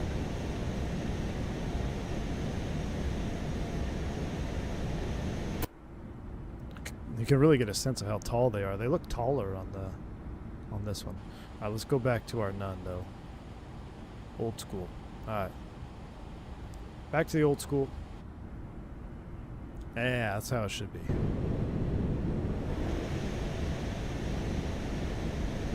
We're gonna sit out on the outside of the aircraft here and look for a sunrise. I think should be right over there. Look at these random cumulonimbus clouds out there. Or not cumulonimbus, like thunderheads starting to form. Very accurate. Now you can have the PIP and the blended winglet one without the Scimitar, and PIP you can add remove the eyebrow. What is PIP? What is the PIP? What does PIP mean? I know you can add remove the eyebrows. We're gonna keep eyebrows. I don't have my iPad with me. I'm gonna check. We're not gonna do any eyebrows on this one. Think it looks weird without the winglets? No, dude. Oh, the performance improvement package. You know what? We might need that. I don't think we need it for XPO though. I mean, it's not messing around though. X-Plane is look at those distant cloud formations. That is how it looks early morning like this. Performance improvement package. Ah, okay. Isn't that like the SFP? 37 no winglet looks like an E2. My goodness, I wish we had E2s, man. I love the 190 E2, 175 E2. Jeff Faviano's in the house. What's up, my man? Hey, brother. Hope all is well. X-Plane looking good. I got to be honest, Jeff. It's pretty crazy.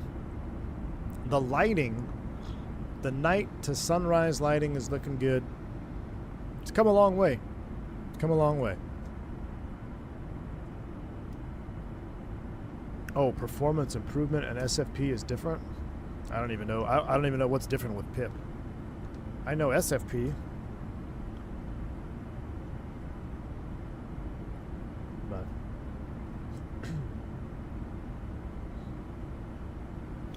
But is the V2 of the CFM wait, no, is the V2 of the CFM 56-7. Drag reduction. I don't know. They don't tell us that stuff in ground school. They just say fly the airplane. If you have short field performance, you can fly Cat C. Pretty much the extent of our training. Glad we have the most E2s operating in the world up here in Canada. I know, Prodigus. Every time I see those Porter E2s, they get me. I can't wait for the V2 cockpit of this. If they made the exterior this good, imagine the new cockpit. Aston Files, I didn't even know they were working on a new cockpit. I thought this was the V2 cockpit. They're going to improve this cockpit? This cockpit looks pretty good. I mean, being completely honest, this cockpit looks pretty dang good. Should we turn the logo light on for outside view? Yeah, it's already getting a little bit... Ooh, the sun's getting ready to pop up. The sun is getting ready. We'll hang out here.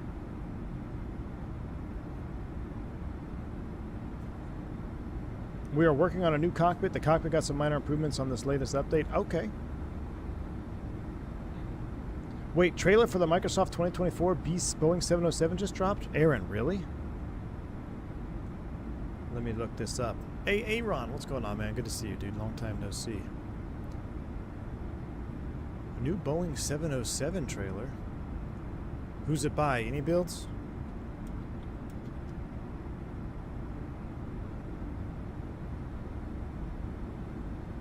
Wait, is it the Cowtown one?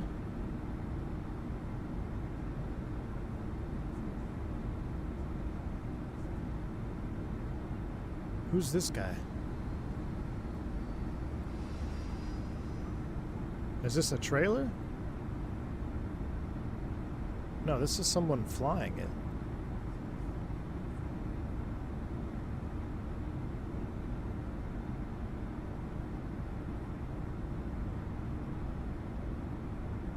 Fake news, Ron.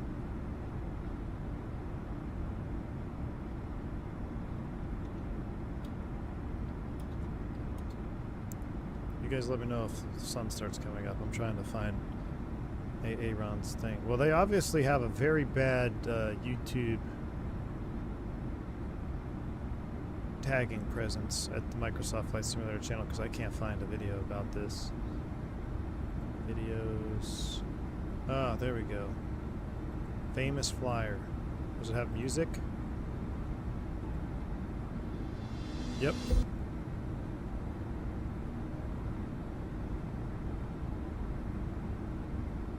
You guys want to see it? Let's see.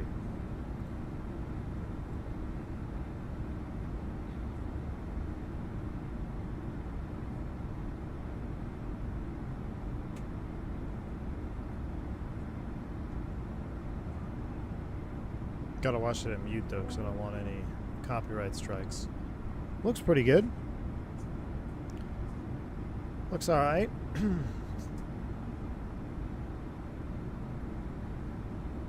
Textures look okay. It's gonna be a big thing. Is gonna be sounds for me. Oh, that looks pretty good. Look at that Pan American. Ooh, buddy. No black smoke. Oh no, not buying. No black smoke. Gosh, I love how wide the wings are on the 707.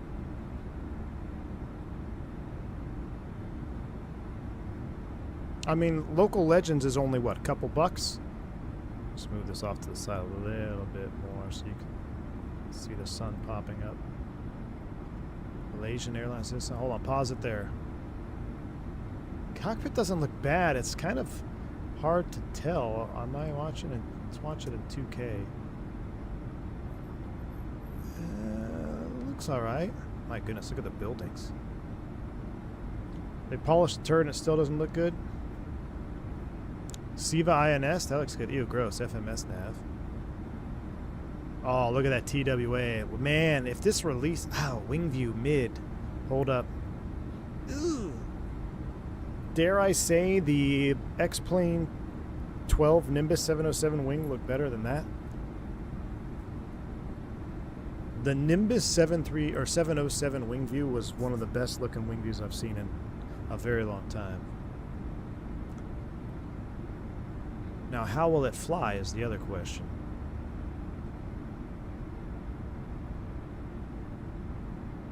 The sky is calling. Microsoft Flight Simulator, answer the call. Available now? Wait, it's out now? Chat, we're gonna have to double up, do a second stream. It looks a little mid, if I'm being completely honest with you. It looks a little mid. While it's fresh on our mind and we're waiting for the sun to rise, let me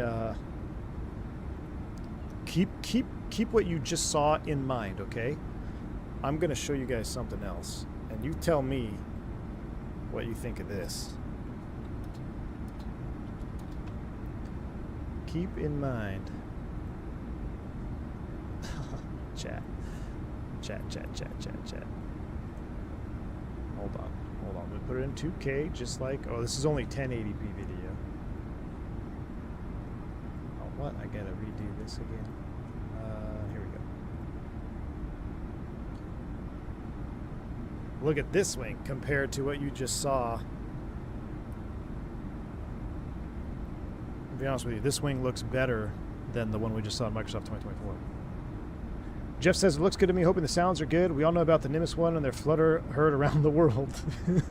Jeff, are you going to get it right now? Pick it up. Let me know if it's good. If it is, we'll do a TWA stream tonight. 707 out of Kennedy. The Max 10 is basically going to be a modern 707. What's up? Yeah, pretty much. Look at the flaps on that thing. Jeff, are you picking this up now or are you going to hang tight? Because... If the sounds are good, I'll straight up buy it today and we will do an evening stream. We'll do a, how about an evening stream green dot? We'll do Kennedy to, where can we take the 707? Somewhere fun. I can go Kennedy. Look at that flap, dude. If it has a freighter, I just don't think it does. Oh, it doesn't have a freighter variant? Look at that wing, dude. That is, for X-Plane 12, that might be the best wing I have ever seen in X-Plane 12. Look at the detail under the spoilers and everything. I know that's something we see in Microsoft a lot, but for X-Plane 12, The dirt even under the spoilers here. Look at the dirt from the linkages, from the wind blowing up under the flaps, under the spoilers. I don't think there's any sound on this one. Oh, it's like bad sound. It's not like real sound. I need this. Nimbus. Someone reach out to Nimbus and tell him to hit me up.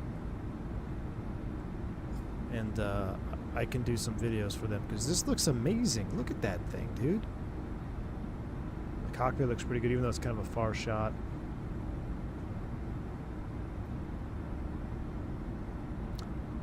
They have a preview with sounds for the JT8s or JT3.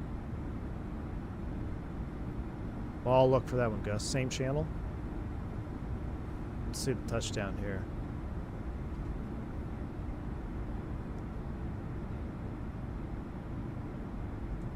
I love the vortex generators.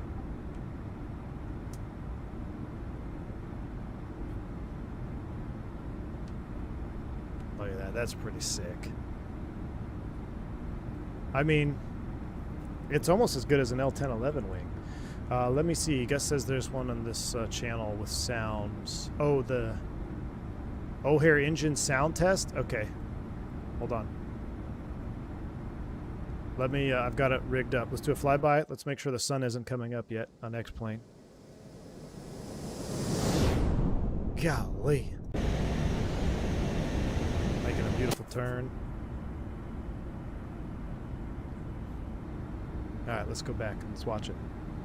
We almost have sunrise. Oh, we do have sunrise. Stand by. We have sunrise, chat. We have sunrise. Let me get, let's do our, I like this view up here. A few seats forward. Is it right here? Let me scoot over. Chat, we have sunrise. Shh. Let's turn the sound up, get in the ambiance. Got a little ship down there. Other than this little X-plane aliasing thing, damn, that's a good view right there, guys.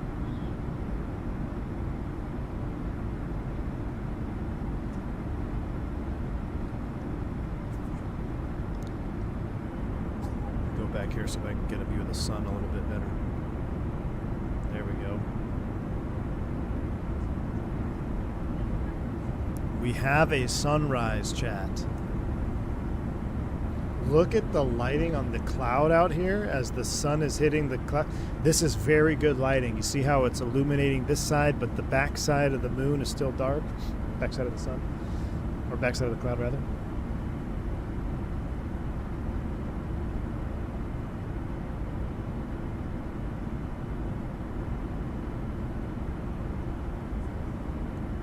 Wow.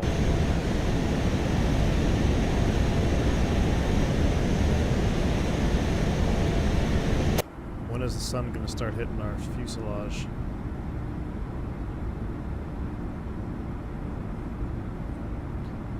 What reg is that 738? Project David, it's not one that didn't have a winglet, so if that's what you're trying to look for. But the chat voted for no winglet, so we took it off. This one actually shipped, this is Delta Alpha on the nose. I think it's 925? Chieftain greater than 707? No.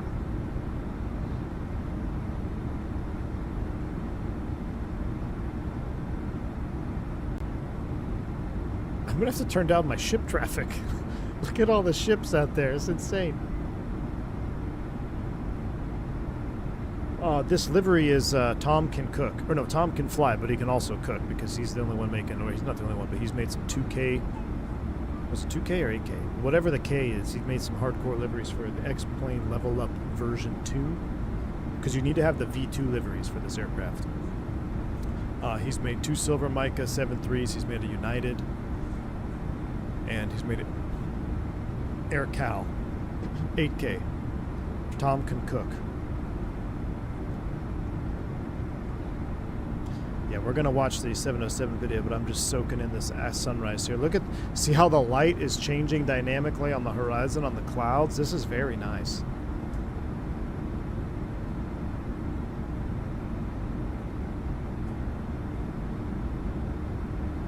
Yeah, Blairy's World, I almost used the AirCal livery today, Except I knew we were probably going to go wingletless, and everyone would. I think it wouldn't look right without winglets. So I stayed with the silver. I wish he did a bare metal. What we need is the bare metal or Astrojet version in V2. It was in V1 and it was great, but we need a V2 Astrojet.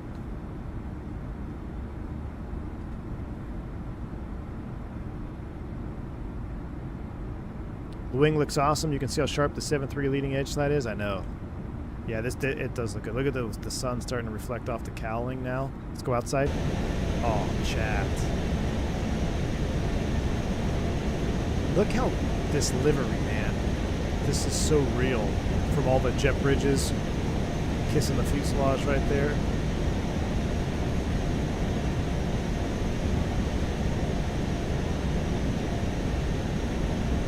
Oh my goodness.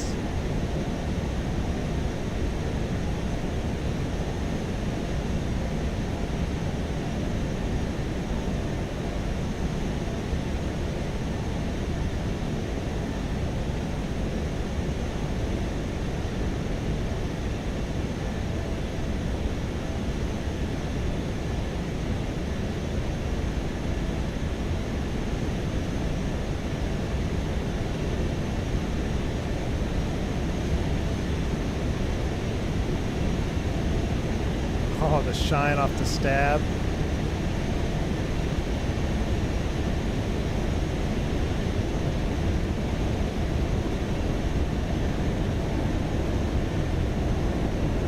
And I'll speed up this turn and then we'll get to the other side and slow it back down again.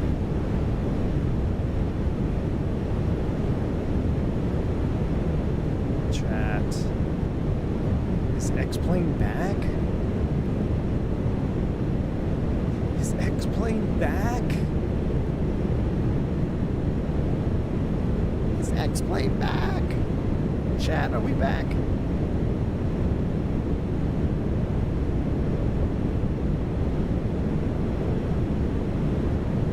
What's up, V1? Passed my PPL last week. Heck yeah, real pilot plays MSFS. Aker Gorlami. Dude, that is awesome, man. Congratulations, dude. That is fantastic. Congrats on getting your PPL check ride done, man. Very cool.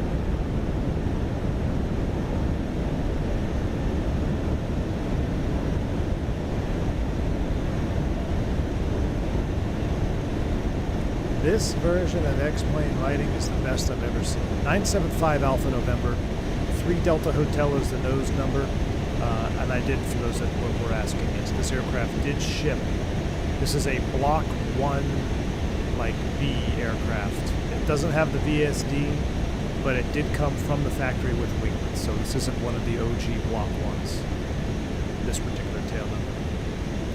The OG Block 1s did come from the factory without the winglets, and there were several 73800s that didn't have winglets for American. Then they had to retrofit them, and then they had to reinforce the wing because it added weight and stress and all that stuff. Wow. That was a cinematic turnaround. That was amazing. Oh, look at the cockpit view. The sun coming in through the glare off the displays. I feel like I'm Nabil Hamdoui right here, getting ready. This could be Microsoft. This is a Microsoft 2024 right here.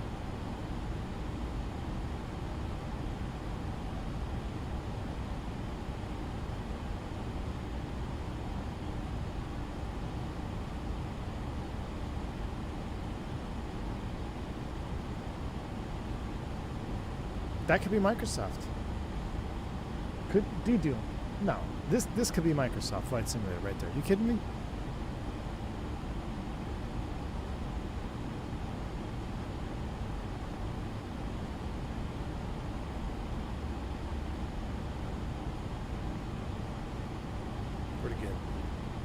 I don't believe the jump seat is functional. Oh, no, that was on an Airbus. Where I was on an Airbus. I wasn't on a 7.3 jump. Are you talking about the second jump seat? So there are some, so on some 7.3s, this is a jump seat, the second jump seat. And you can imagine if you're seated here, I hit the trim wheel.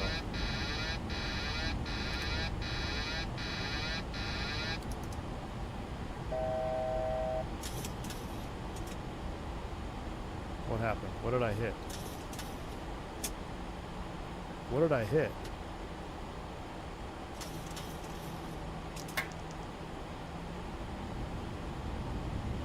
What did I click?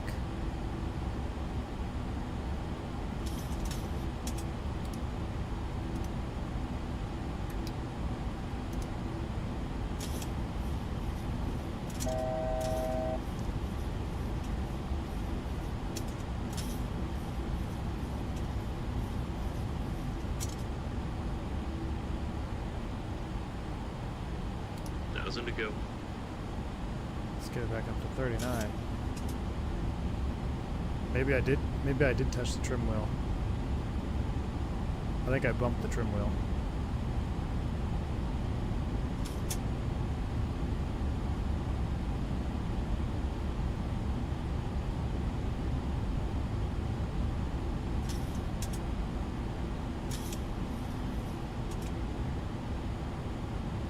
Sausage fingers.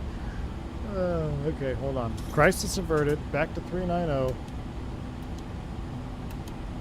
How's our flight plan look a little weird? Let me zoom in. Oh yeah, Talag. That's the missed approach out there. I got you. TNT inbound. All right, cool. That all looks good. All right, we're back. We're back in ALNAV. We're naving to Talag. Everything is good here. We'll go back in VNAV. VNAV alt hold 79. Okay. Crisis averted. Mystery 1's in the house. What's going on? What's the main difference between X-Plane 12 and 2024? Scenery and the clouds are better in 2024. Like, the lighting looks good and these clouds have definitely improved, but like, and they're pretty good. They're pretty good, but Microsoft still has better diverse clouds. Microsoft has better real-time weather. Microsoft also has more add-ons now. I think more good add-ons. If you want us to become a 7.3 pilot, I wasn't in the channel since the 320 times. Superb Elias, yeah, man. Been a minute. Welcome back. If you even think about bumping the trim wheel, it kicks off the autopilot. Yeah. That's what happened. And I had my throttles at idle, remember? Because I pulled them back out of the camera view.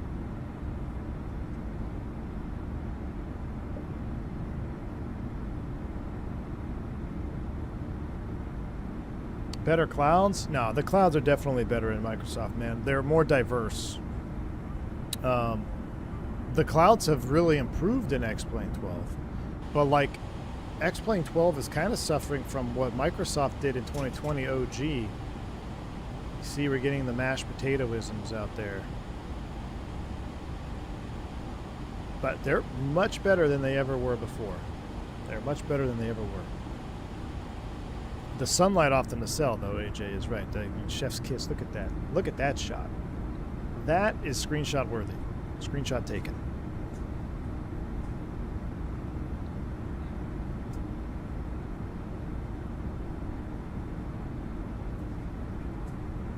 Microsoft doesn't have better clouds. There are no CBs.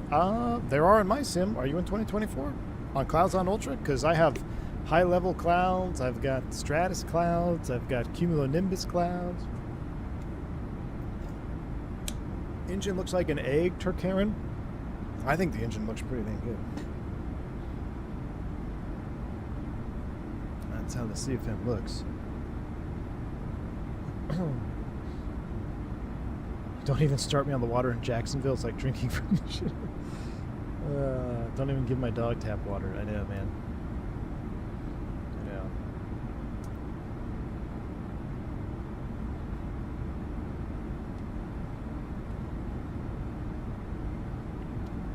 Microsoft clouds all look like puffs of cotton. Depends. I don't know, man. Did you see my stream yesterday? I think it varies greatly on your settings. Because look at this. Hold on. Let's see. From yesterday, I was remembering how awesome this was when we were climbing out. Look at this.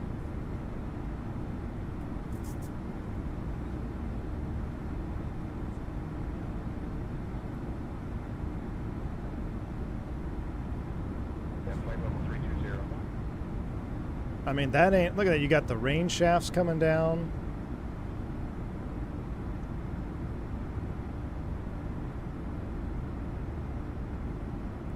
Look, you got the high form cloud. That is not...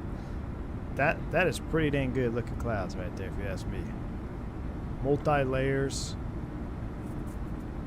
You got some vertical development over here.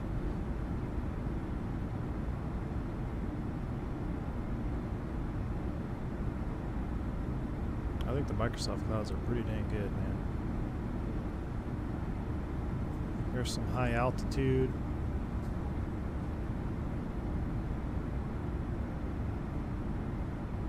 Going through the thick clouds. Here we go. Wake me up when X-Plane can do this. Default. When X-Plane 12 can do this default, then we can talk about X-Plane having the same level of clouds. Look at the high level stratus clouds up there. Almost got the Mattis look to them.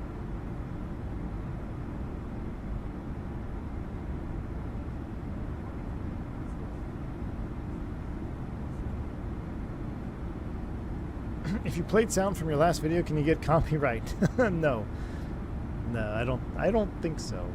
And if you did, you could dispute it, obviously.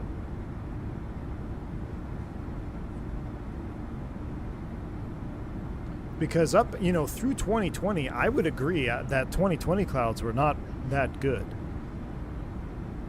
I think the X-Plane 12 clouds now compete with the OG Microsoft 2020 clouds.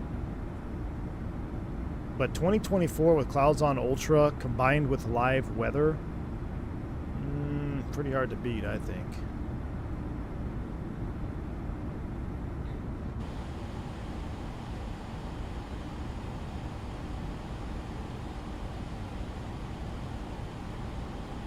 I mean, this doesn't look bad.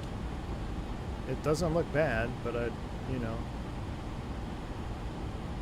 We need to turn the weather radar on? No. TD is in 106. Oh, we're almost at TD already.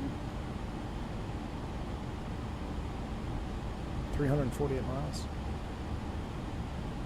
Cooking along. We are cooking along.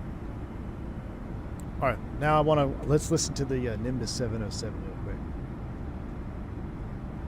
quick. In X-Plane, the far end of your wings disappear in the clouds. Yes, that I will agree. Who said that? Aston Files. I agree. The density of the clouds on your aircraft is much better in X-Plane 12 because you can actually watch the wingtips disappear in the thick of the clouds. Yes. Absolutely. It can absolutely do that.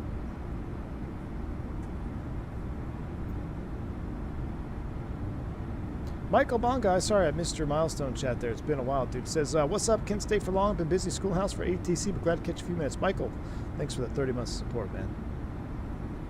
Appreciate you. All right, let's look at or listen to the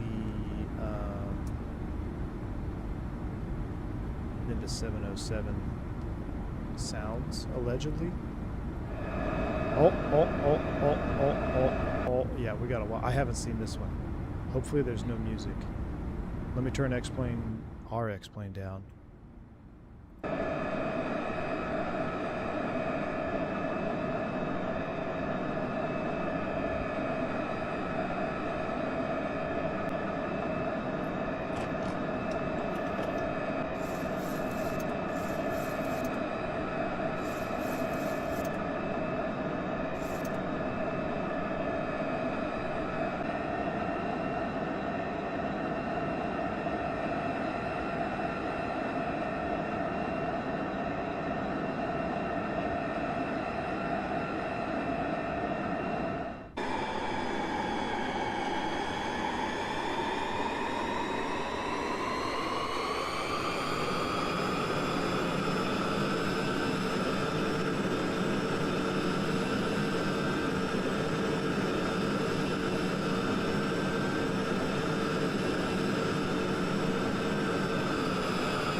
Wow, X-Plane Official in the house. I feel very honored to have you in the house. Thank you so much for joining the chat.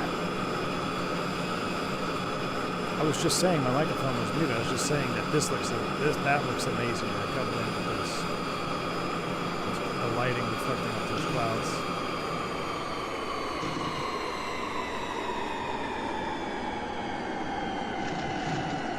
Oh my gosh! Look at the glare shield shaking. Oh my goodness, Nimbus. Is he gonna go around?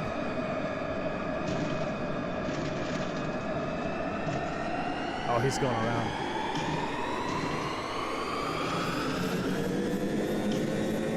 Oh my gosh.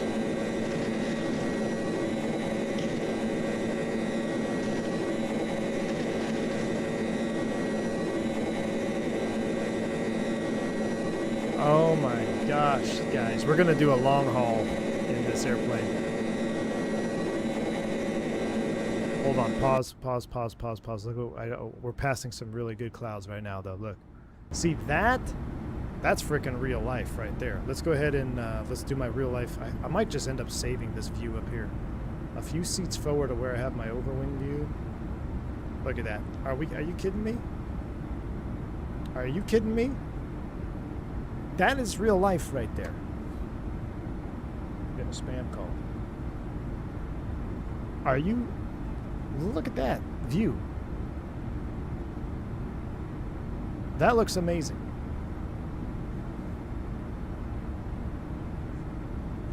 This has been the most impressive update I've seen in a very long time in terms of like, or not even an update, because it would like, this version of X-Plane, this has been the most impressive version I have seen and I've used. This is very, very nice. I love that little nacelle, or the windowsill shot here. But yeah, this view right here with the reflection off the nacelle. Let's go outside spot view. Let's do a little 360 spot view again. Hold up.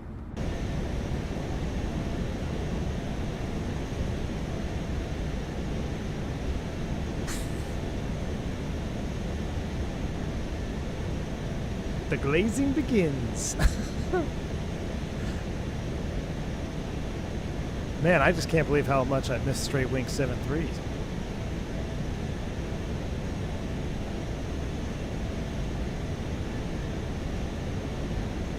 TOD estimate is 300 miles out, 1216 Z.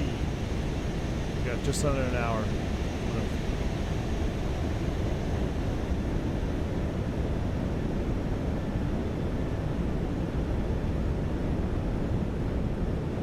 Have I looked into any of the retro stuff I've been making? I have, Jet Delta. I have. You're making all the retro traffic, right? I saw you posting the old U.S. Air, the Blue Shuttle America 170, U.S. Airways 170s. I have. Is that like, I'm confused what it is though, Jet Delta. Is that like a pack that you're making for yourself, or is that going to be something that you could use for AI traffic? Green dot video would slap right now. We might have to say we don't have time for a green dot on this flight, but we might have to do a 707 green dot TWA tonight at a Kennedy. The Cirrus tops do look good, Gus. I will say, yeah. I will say these particular clouds look very good up here at high altitude. You know what I like too? Look how sharp that shadow is. Very good.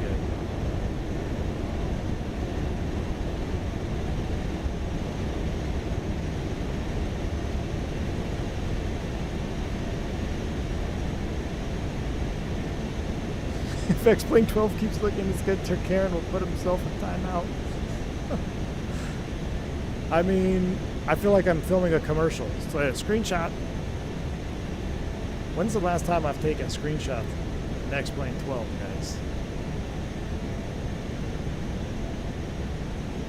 I mean, stunning. Absolutely stunning.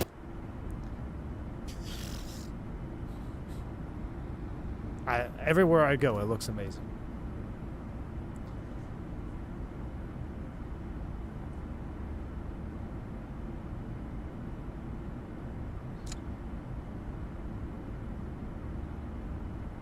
Yeah, the anti-aliasing on the cows right here. Yeah. Yeah, I know that is one thing that. But yeah, I know what you mean. Yeah, right here. Sometimes it looks like there's a little hole on the engine, like right here. Yeah. But what's interesting is you don't see that in the cockpit very much. The cockpit looks great. These clouds are. This is great. I mean, that is. You are talk about cloud surfing. This is serious cloud surfing right here. I like this view right here. I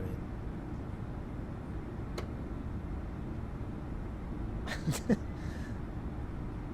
I'm kind of blown away that we're in X-Plane 12 right now. I'm kind of blown away. Your favorite part is the sun doesn't wash out the plane livery? Yeah.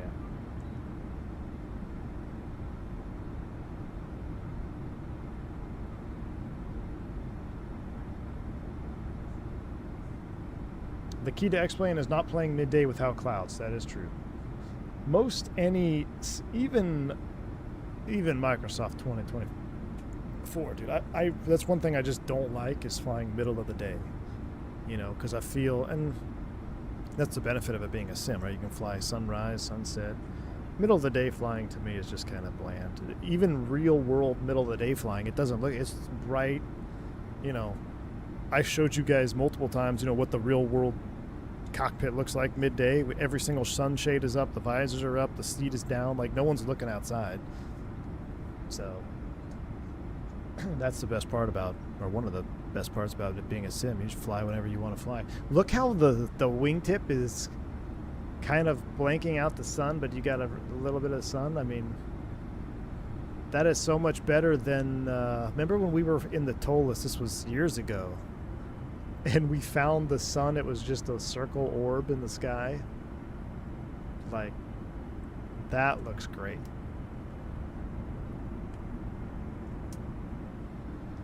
And the fact that the level up is free, you know. What game gives you better performance? Honestly, I haven't flown an X-Plane 12 in any heavy, demanding environments yet to really judge it.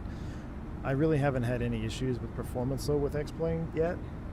But, again, I'm running a default simulator. I don't have any add-ons or anything to increase it, so.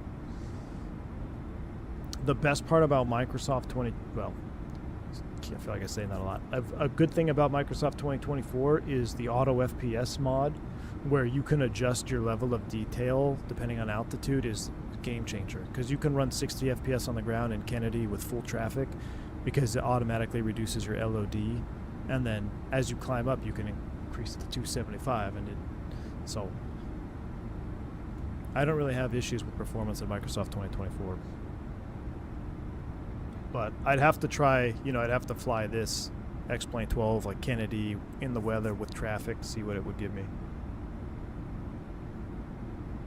I made some tweaks to the flight model for my own use to add some drag and approach and landing phase of flight. All right, Joe. Yeah, we'll have to we're getting close to TOD. Yeah, we're 260 miles out, and I actually have to hit the lab. So let's finish this, and I want to approach this airport correctly because I'm going here on Friday, and I've never been there before. Oh, Gus, do I not have it on? It's on. G-loaded camera internal view. It's on. Shift C, right? I just think I have it turned down, Gus. Do you remember the barrel roll you did and the level up? I do, yes. Do I not? Do I have to turn it up? Let's see. Shift C. Yeah, G-loaded. It's on. Yeah, so I think I have it turned way down. I mean, we're not getting bumped around. Common misconception is every time you fly in a cloud, it's going to be very bumpy, and that's not true at all. Especially on these high, just stratiform clouds. All right, real quick, I want to watch the rest of this go around here. Just a few more seconds. And then I'm going to hit the lab, and then we got to do an approach prep. This was before the wing model was done, or the texturing.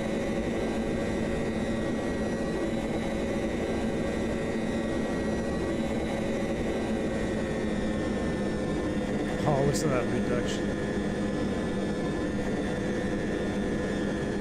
And now we're starting to get bumped around.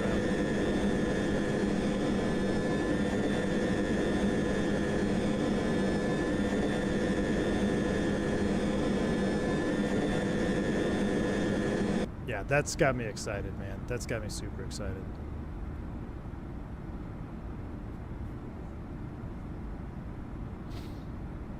Very, very excited. All right. Let's close that.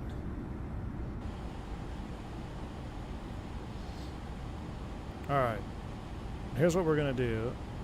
You want me to check my settings? It's going to open the menu, though. Settings, accessibility. Oh, G-loaded. What did I put it at, Gus?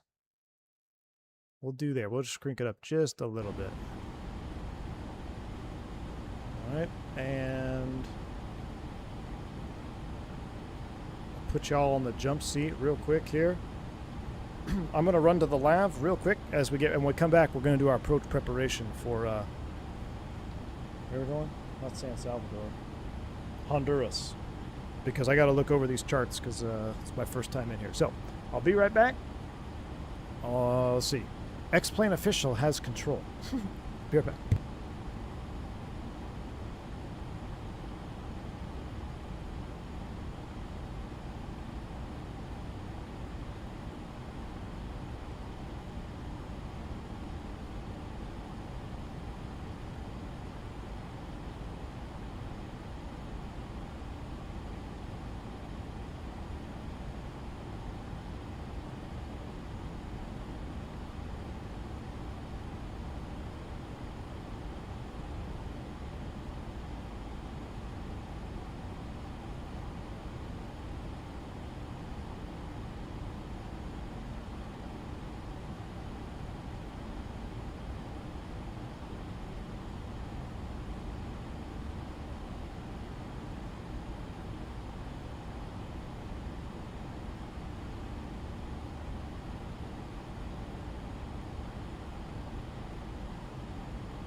Jet. Let's see. All right, my aircraft. We're back at it. Let me get my approach charts ready to go here. Drew Smith, thank you for the 21 months of support as a commercial membership, my man. All right, let me see where we're going. Flights. What's the name of this airport? Palmerloa?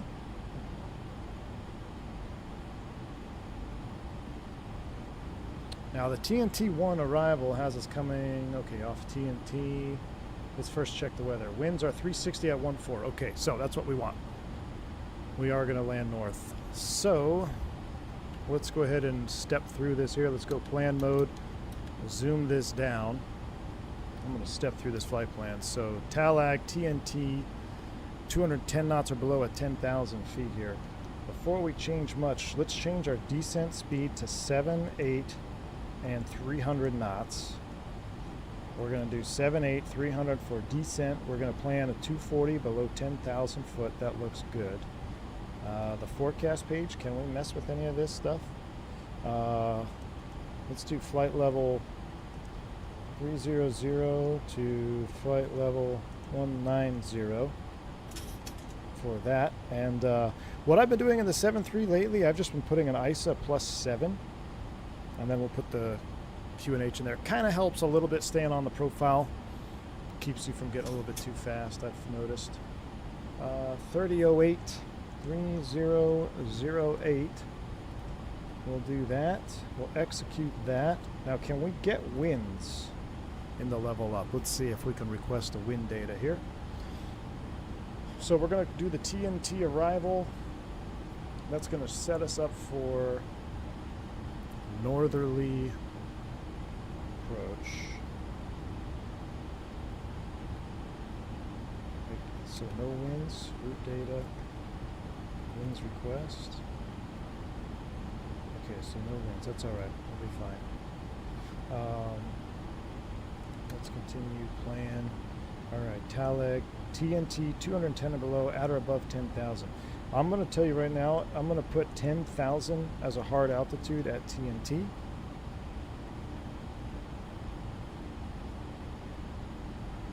That way, we are going to be setting ourselves up for a nice profile descent there instead of at or above. 210 or below on the speeds. That looks good as we step through. All right, PR 505 max 210. That checks. So 210 or below at 504, 503, 6600 or above, 502. After 502, that now pushes us into the approach. So if I go to my chart, approaches, I'm using my other iPad here, that's why you can't see it, sorry guys. It's just easier for me to do this. I feel like we all know how to read approach charts by now. The RNP 35 is a straight-in approach off 502.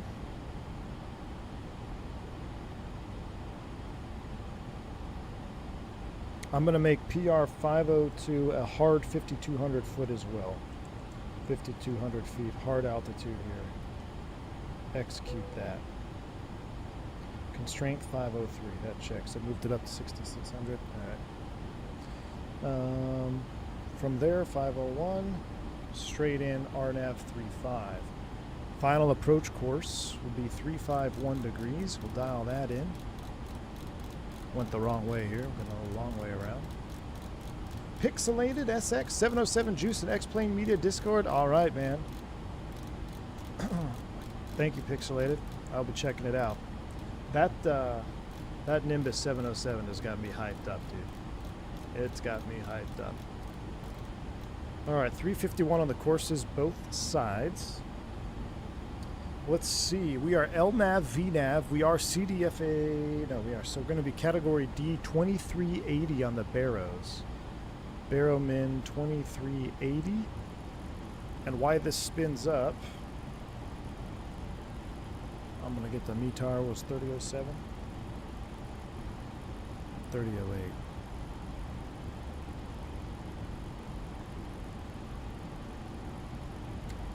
Spin our Barrow in here. The real airplane moves a little bit faster. It's got two knobs as single and by tens. It's alright though. As long as we don't have to mouse wheel it, I'm happy. 23, what'd I say? 80. Alright, 2380 in the Barrow. That checks. 390. We can set the standby 3008 on the meter down there. So we'll set this standby. 3008 is set. Alright, back to map view. Now I can tell this is block 1 if I hit the center button.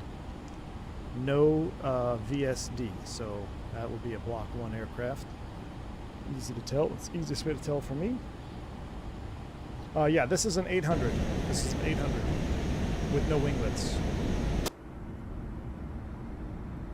Now that we have, so are we keeping the winglet list 800? I think we're going to keep it wingletless, right? It's not going to affect the flight performance at all. It's visual mod. All right, so as far as the approach, that looks pretty straightforward. Missed approach is in the box. Descent 300 feet. That all looks good. Let's get a gross weight calculation. So we're planning to land with fuel 7.4. We have 9.8 on board. So let's just 7.8, say 2,000 pounds. So if I go a knit 130.15, let's just say we're 129.5 for landing. And we're going to plan flap 30, 140. Now, let's do a test here. I've modified the gross weight for my calculation. If I step away from this page on the FMC and then come back to the init page, this should go back to current gross weight. So let's try that. Let's go to the prog page. Now we'll go back to init, and you can see our gross weight page has been reset to the current gross weight. Excellent. which is 131.4. Update that through 10. That's how I do it real world. Is I'll take the fuel landing, subtract it from our current fuel, just to get a rough number here on the FMC for the approach. And then out of 10,000 feet, I always come back here and double check, and I hit 3142. Now, one thing to note is if you double tap, a lot of people copy and paste. So like you hit this, and then they copy it right here. If you double tap the key, it should automatically populate it. So if I double tap, boom, 3142. But we also said, what was it, 140? I think it was 140, 129.5. Yeah, 140. So I'll double tap it, auto correct it. There we go. 3140. And then you could leave it, come back, current gross weight is updated. This particular box, we'll go to prog page 4.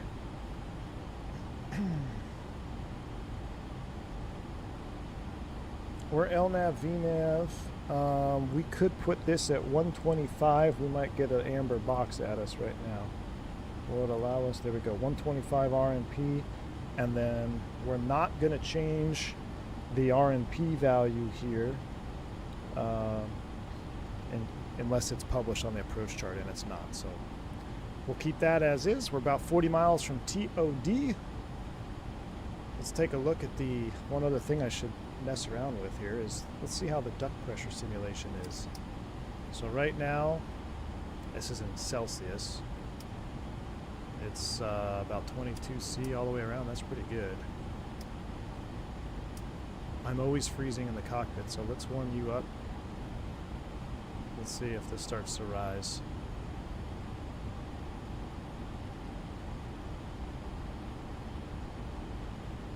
It is real slow.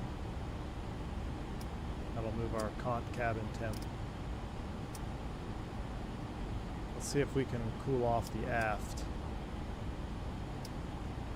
Yeah, see, CANT cabin is up 24°C. Look at that, that's great.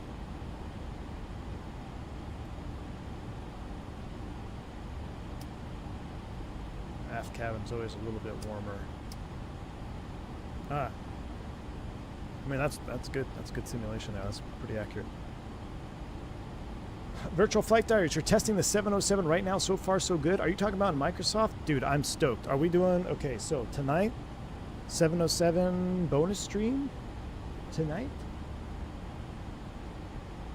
V1 Executive Charter SOP clearly states you must land to 7.3 at flaps 15 or 40 only. I know, Team Vodka, I know, but because I want to just nail down the landing pitch attitude on this aircraft, I want to try a flaps 30 for science. Like, just because here's my thing, Vodka, with this free airplane, this level up, it is very good. The only thing that I noticed that I actually was like, that could be changed is the final approach pitch attitude.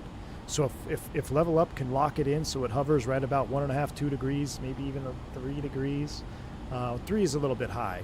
Actually, 3 is a little bit high. So let me look here. So yeah, there's center. That's 2.5. That's 5 degrees. So yeah, the pitch attitude should be about what we're at right now. So what is that? 1 to 1.5 to 2 degrees pitch up on. Let me get rid of the FPV so you can see it a little bit clearer. The pitch attitude should be right below this line on final approach, you know, somewhere in there. The last approaches I did, I was all pretty much dead level. Sometimes I had to push the nose down just a little bit. But yeah, we will, we're going to, for science, we're going to see if we can nail this. Joe says, do me a favor, run your landing performance through SimBrief with the estimated landing weight. Okay, we'll do it. Let's do it right now. So let me go SimBrief. Let me open up my flight plan here. Give me a sec. My flight plan, and you want me to do landing perf calculator, MHPR35, flap setting 30, landing weight is estimating 129.5, 129.500, flap 30, yes. All right, populate weather, calculate. All right, so I ran it, and what do you want me to look for? VAP 145. So VREF of 140, which matches. So 140. The VAP speeds I calibrated to come from those. If you're still coming in flat with those, then I need to make some. Okay, yeah. So my sim brief, I can show you here.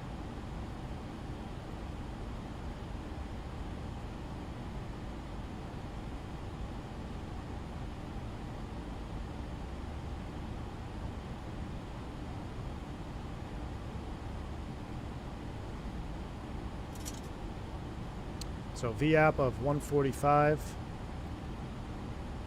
auto brake 3, which checks out 129.5. We'll see what our actual landing weight is, but that sounds about right. 145, that sounds about right. So it says auto 3. We'll use it. Auto 3 is set, and I'm going to keep an eye on the descent here. 13 miles out, we are looking good. 13 miles from TOD. Let's do a flyby.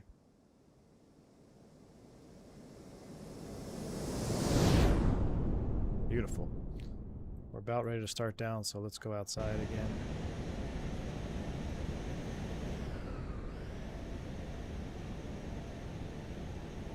Let's enjoy this. No Honeywell MCP, not today, because I'm using my my FCU.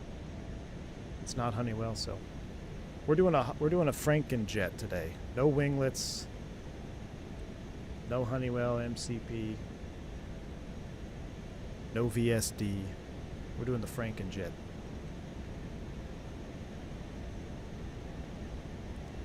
Is this the August 3rd version? This is whatever version is currently. It's the latest one.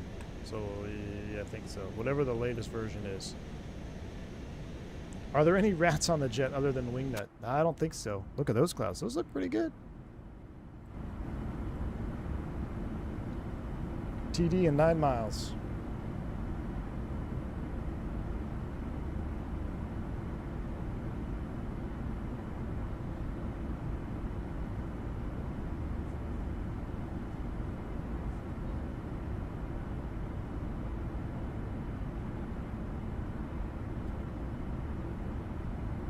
Now there is a, I can see myself flying this airplane a little bit more. There's something I need to download in order to get terrain, right? There's like a plugin I need to download. I might have to do that. God, I just can't get over the model. The texturing and the detail on the model is just, I'm obsessed with it. I don't know if it's the non-fisheye lens. I need to hop into Microsoft right now and take some screenshots because there's something about it there's something about it that looks different than the PNDG model, and I don't know what that is.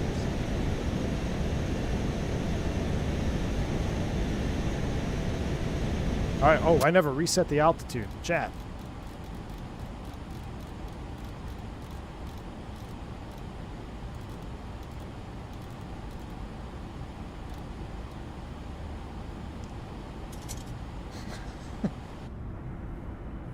At 10,000. Random question, but do you have your own house livery? Seen folks like Flightdeck to Sim have their own virtual airline liveries. X-Men Official, you know what? I do not. I used to have one on the Tolis A321. But so I used to fly the Airbus for 10 years. I recently switched over to the 7.3, and I do not have a 7.3 house livery.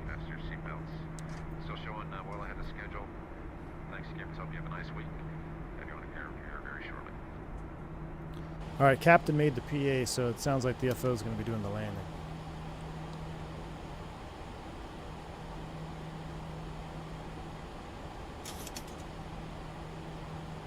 Auto brake comment. What was the auto brake comment, Joe?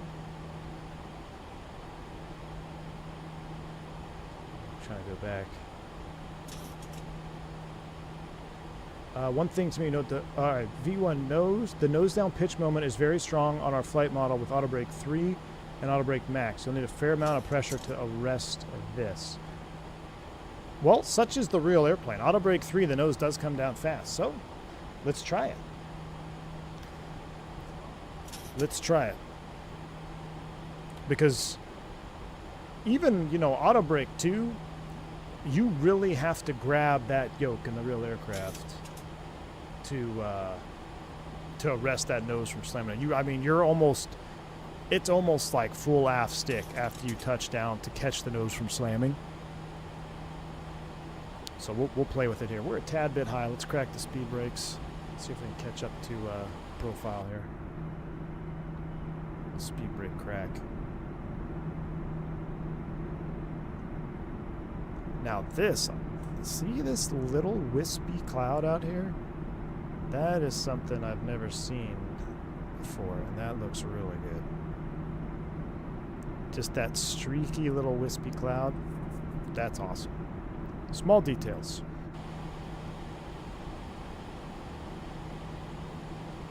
Yeah, Joe, I'll let you know. We'll keep it on auto 3. Or should I do auto 2? Because I most commonly land with auto 2. There's our descent. We'll stow that. But I know auto 3 does come down pretty hard. What's our runway length? Runway length is that's 8,000. We're going to stick with auto 3 on this one. Yeah, we're going to stick with auto brake 3 on this one. I did what is cool. I keep calling you Joe, but maybe it's Jock Henheiden? I'm not sure. Sorry. Yesterday when I was in Discord Live, and I did an auto 3 landing in Miami runway 9er, which is the most common runway we land on coming in from the south. And I know pretty much exactly where the auto brake 3 brings us down slow enough to make the turnoff, and the level up 7.3 stopped pretty much exactly where I would expect it to at auto 3 at that gross weight, just before the high speed. So if that's anything to go off, the rate of deceleration seems pretty dang accurate. But I'll pay special attention to the derotation on this approach.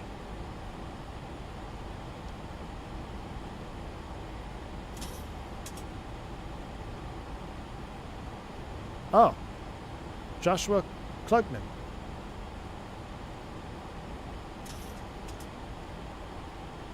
Engineers. Very cool. Have I flown the Zebo yet? I have not. Oh, Shane. Oh, it's Shane? Sorry.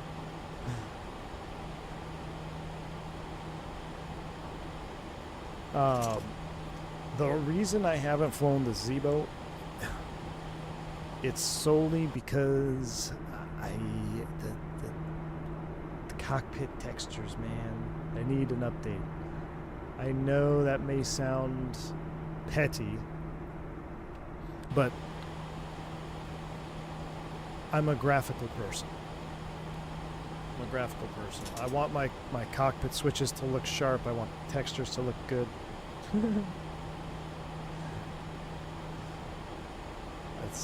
That's why I've stayed out of the Zebo. I fully understand the Zebo is a great airplane, from what I've been told. I know Flight Deck to Sim seems to really like the Zebo. But I haven't dabbled in it yet. Or in X-Plane 12. I dabbled with it in X-Plane 11. I know it's good because I was very impressed with it in X-Plane 11 back in the day, but you know, you start looking at cockpits like the Fenix, the PMDG, and Microsoft 2024, Just Flight, etc.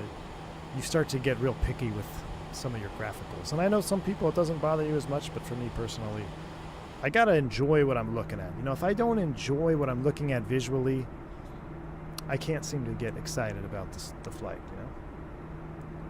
And I think that varies on just your personal preference. You know, someone like myself who flies the airplane in real life, I will admit that I will take a slight less realistic approach to the flight model. I'm not saying that that's the case here, but I'm just saying in my preference to have something that looks real and the environment is immersive. Because to me, that's where I get sucked in, is if I believe what I'm looking at and I enjoy what I'm looking at, you know, I can just pretend that the airplane's a little bent and flies a little wonky, which is also true. Some airplanes fly super weird. You know, some of them are bent. You need a whole lot of trim in them. Like, real life.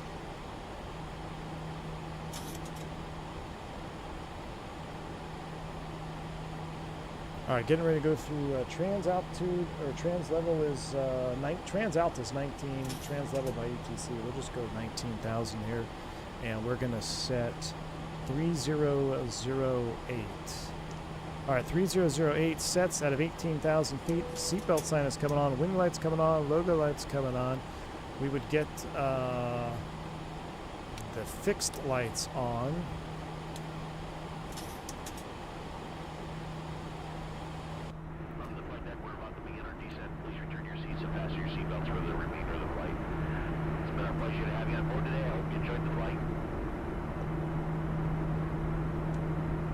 Why is it showing up as playback? No, the last stream, the OBS was crashing. I had to reboot OBS.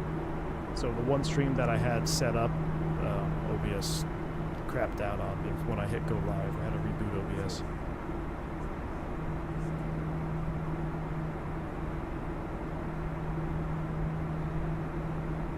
Whoa.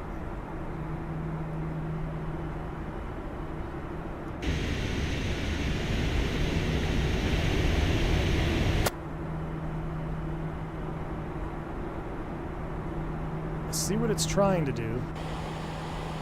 Seems a little bit exaggerated there. Let's see if I can kill it with some spoiler action.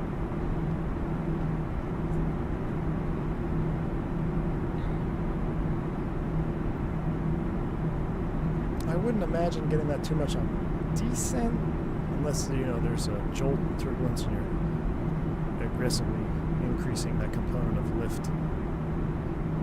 Those vortices there, but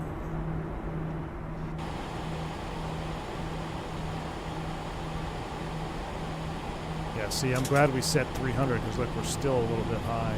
We're still a little bit hot here.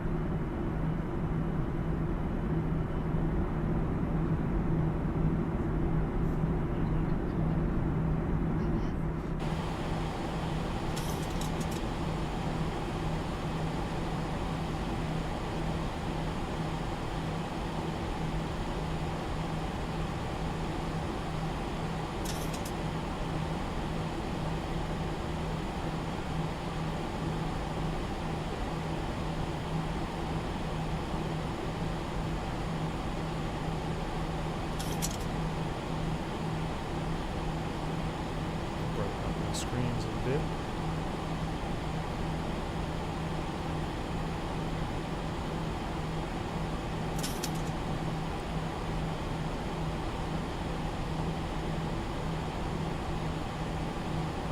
All right, 300 on the speed. We're looking good.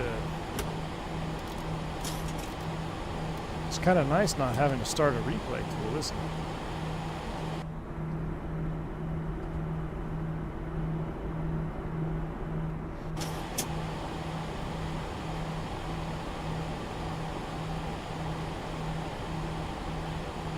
Yeah, I am on 1.5. I just checked. I downloaded yesterday. S1.50. 737NG Series V2. Made me nervous.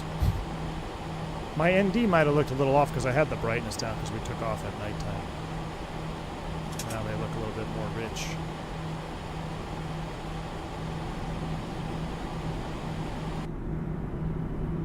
Speed brake's coming up. TNT, 10,000 feet. We're 10,000 below field. The chime's coming on.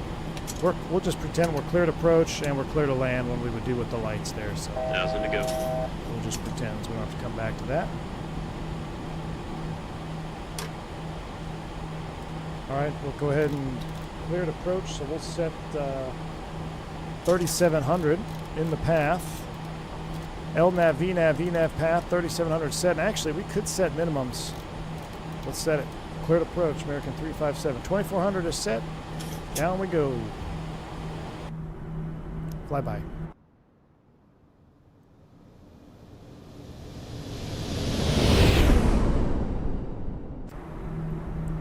So this is where you guys are telling me if I had map enhancement right now, this is where you would see the big difference, right?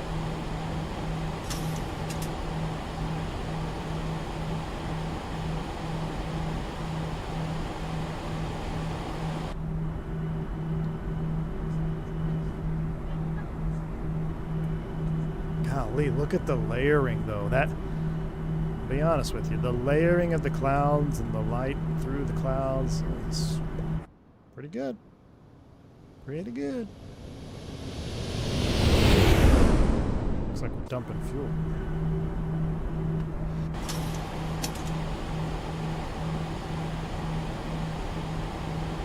All right, below 250, flaps coming to 1.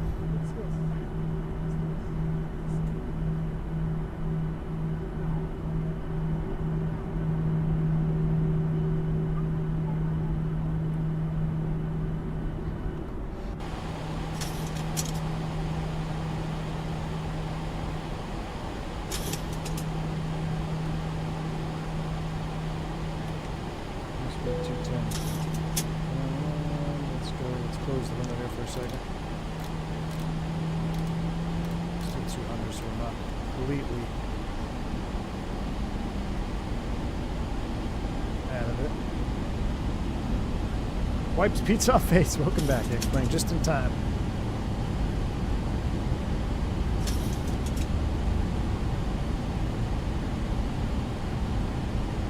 Alright, we're still on the path. We have a TD marker right here, so that checks out.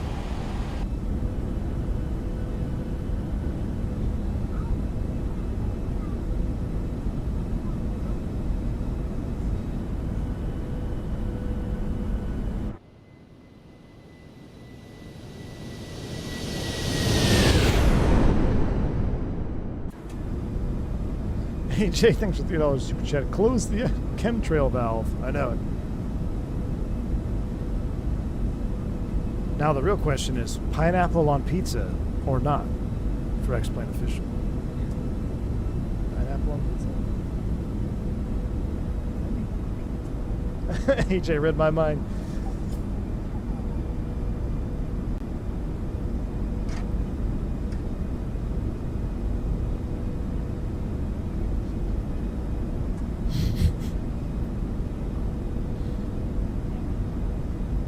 Pineapple pulls up the mic.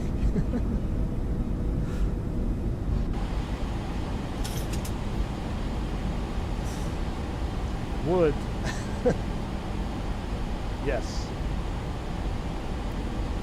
Absolutely. Pineapple on pizza, baby. Pineapple and ham.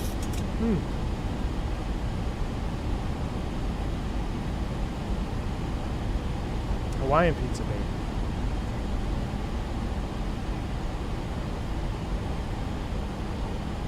Alright, keep an eye on this. PR 505 is 210 or below. We're at 200. I got the window closed. We're looking good.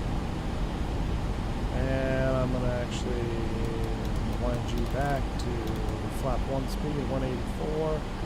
And let's knock it back to 180 and select flaps 5.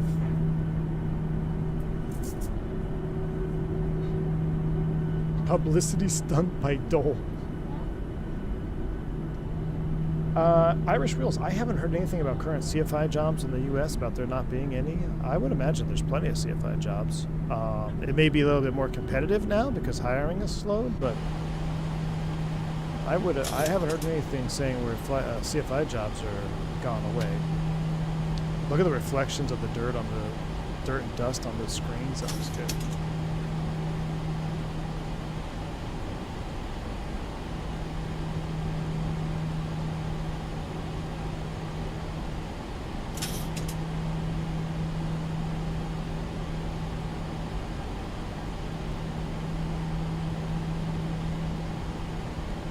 Pineapple and jalapeno. I tried. You know what, Viking? That does sound good, AJ. Pineapple and jalapeno. Yes, I turned G-loaded camera on, but I turned it down to realistic. I know you guys want it at like 50%. I'll try it. I'll increase it again, but I'm going to tell you it's not 75% max. And it is on.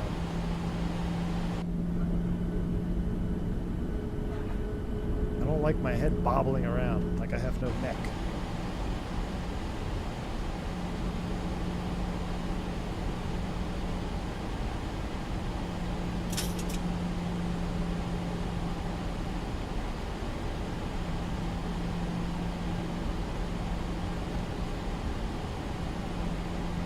Right at 10,000 feet. Let's check our speed. 130.2. We'll leave it at 140. We're gonna burn a little bit more gas. Close enough. He's afraid his head's gonna be between his legs when he craters the landing. I want to do that PMDG stream wing, that's so I can get $100 from you. I know I can do it. I just did it the other day. I hope you're nervous. Wow, look at the trees down there. Hey, go.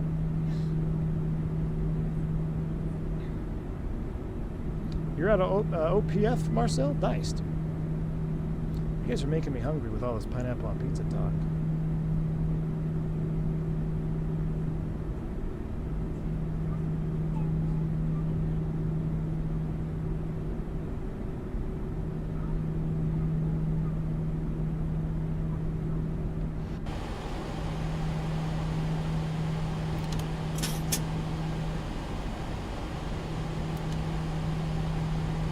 Let's close the window.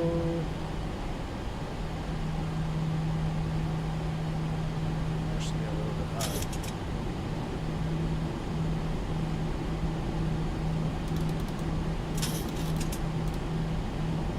Like the shark's tooth.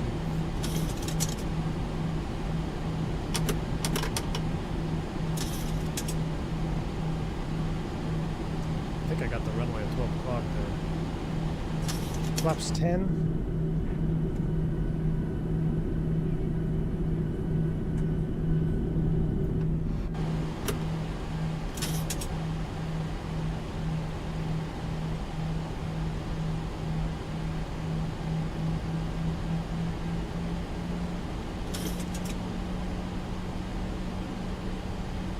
Why we're saying we're so high? I think it's coming back up. They look all right. Default scenery, yep. Nabil's in the house. What's up, my man? Dude, it is juice, Nabil. It's so juice.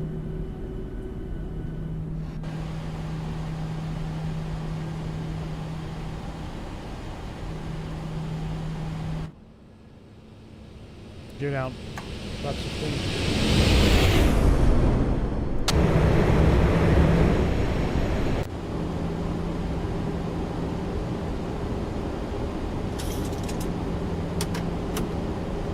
Armed. 145. Up to 25. Get a handle on the speed here. Catching up to it.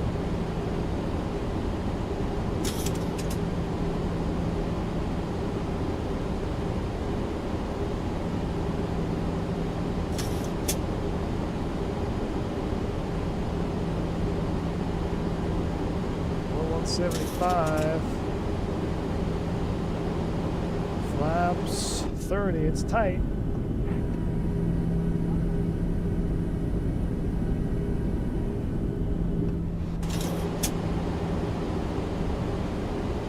Here comes the path. I don't know why I got high on the path there. Maybe it had something to do with the wind, but we caught back up. We're looking good.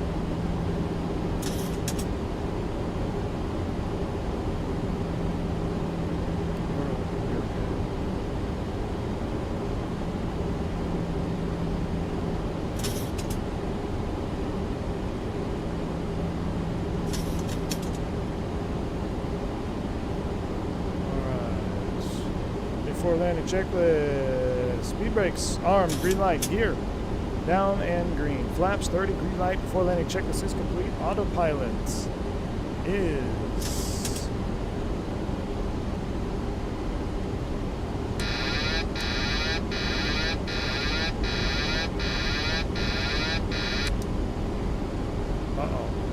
it's coming off.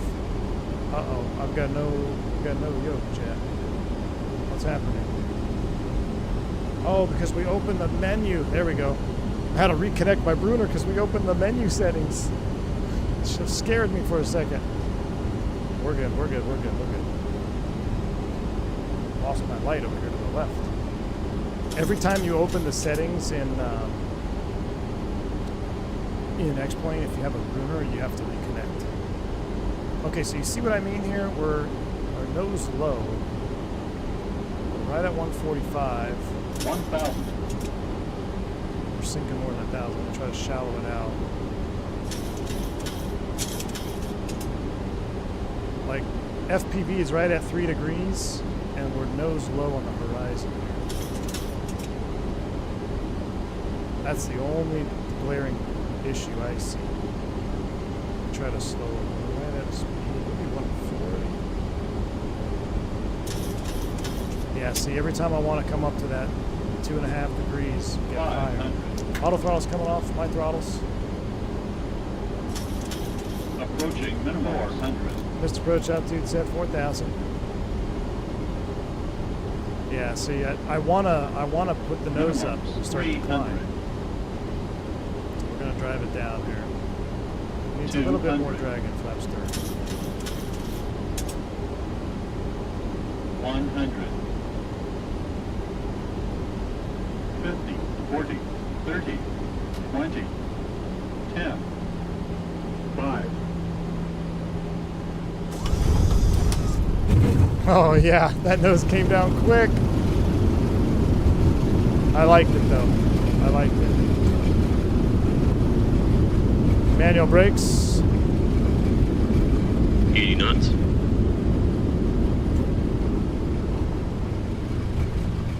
Should get an anti-auto brake light there.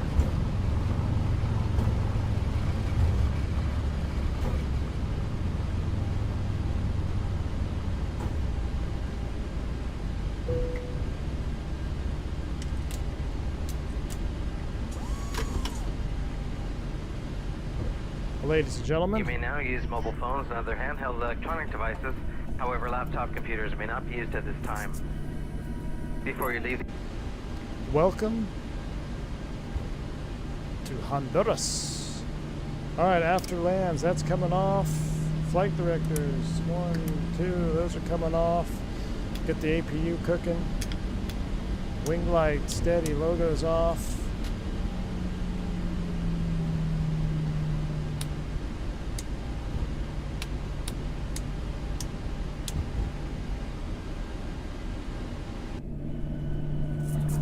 I want to see more X-Plane here, says Marcel. Well, y'all, do Marcel a favor. If you want to see more X-Plane, hit that like button for me. Let's see if we can get this video up into the like algorithm.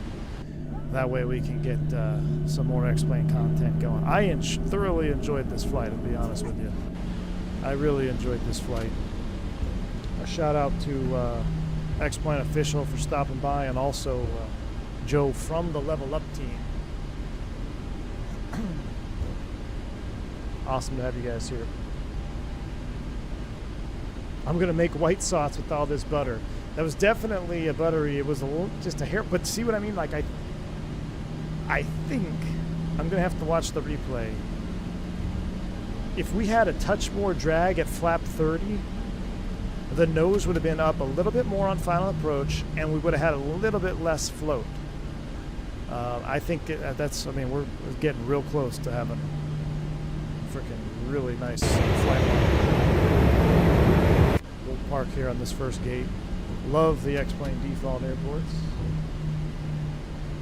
Thanks for having us with our spontaneous drop-in. Absolutely, X-Plane Official. My pleasure. My pleasure, X-Plane Official. Been a fan since X-Plane 10.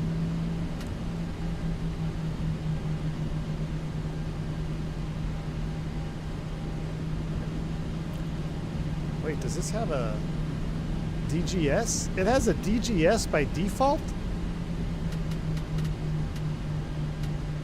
Chat, this is next level. Alright, landing taxi lights coming off. We got DGS here.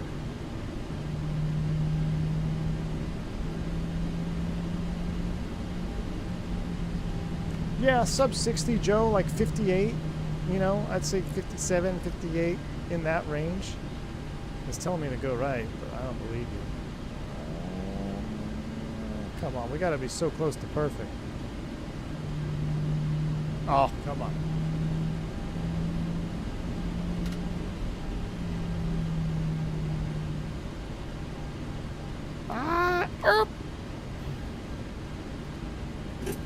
Brake set.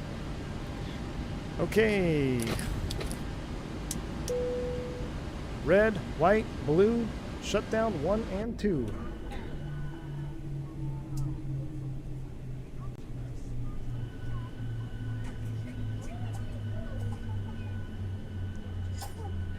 Let's do a shutdown flow. So we're gonna go, actually, so we chop 1 and 2, which we did. Transponders is coming to standby. Verify the weather radar is off. Anti-collision light is off. Window heats are coming off. Probe heats are coming off. Electric hydraulic pumps are coming off. Emergency exit lights are off. Recycle the ADIRs and all that. Fuel pumps are coming off. And then after we have our appropriate time, we'll get the bleed on. Help cool them down. What? The jet bridge came over all by itself. That is so cool.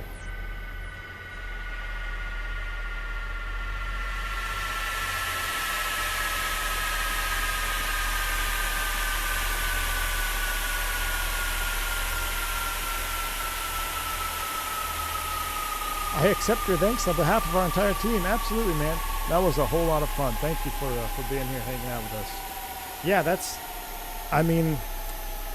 my only thing. I think just that tiny bit of pitch. It's a small detail. It's a small detail, but if you fly the 7.3, you kind of know.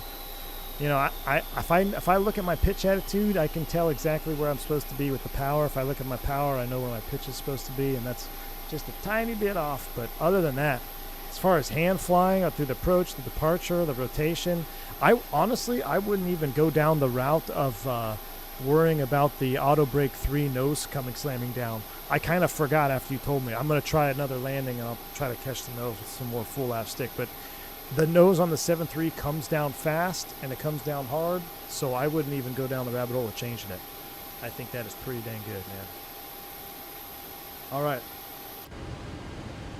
Let's see what our replay is. So, to my knowledge, X-plane replay, we don't have to do anything. We just have to start the replay, right? And here we go. Do I click? Huh? Huh? Back on the gate, 2360 back and 3 tables for the full already unlocked position. Make sure your seatbelts are fastened and your carry-on items are completely underneath that seat. Oh yeah, Gus has a point. I didn't even think to look at the AOA. So yeah, so we're coming out. I know we're a little bit unstable, but I mean, let me get rid of the FPV again. Yeah, see, I wouldn't ever really see the FPV should not be in the attitude indicator there. I've got no AOA. That's your angle of attack. So we'll get rid of the FPV. But yeah, that's the only thing here. It wasn't the stablest of approaches either, but is the N1's match? Yeah, see our N1 is down here pretty low in the 50s. 300. I think that's where you're going to nail it if you just add a little bit of flap drag. 200. Now let's see the butter here. Let's watch it from wing view first. Oh, FPV not going to replay? Okay, good. I won't even reference it then. Oh, ho, ho, ho, ho. Are you kidding me? Those sounds. Are you kidding me? Let's watch a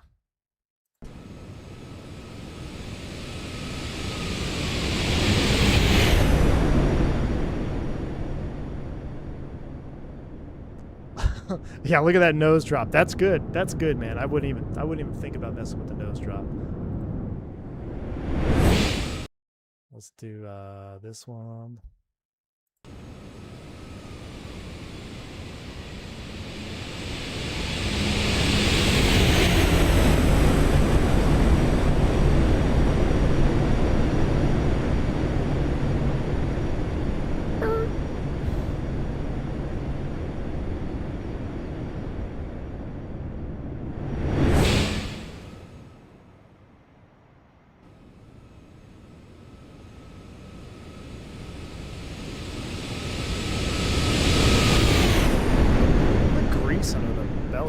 flap shake with touchdown.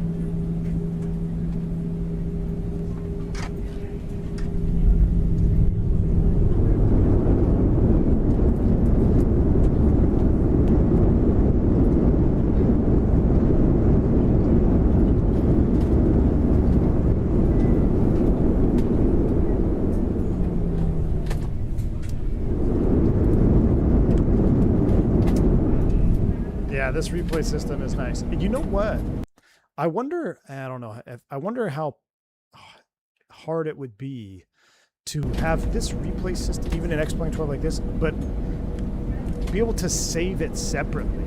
So if your sim crashed, you could still have the replay? I don't know. It's a pretty dang good replay system. Look at the runway textures. The wing barely flexing out there. Good night.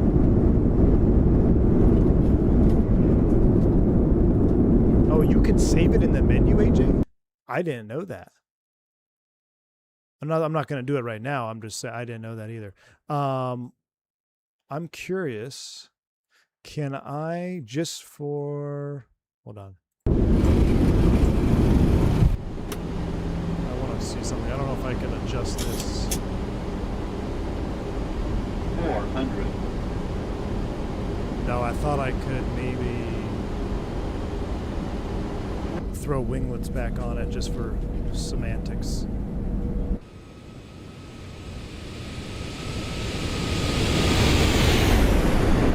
Look at the, I didn't even look under the engines. Look at all that. Look at that. Stunning.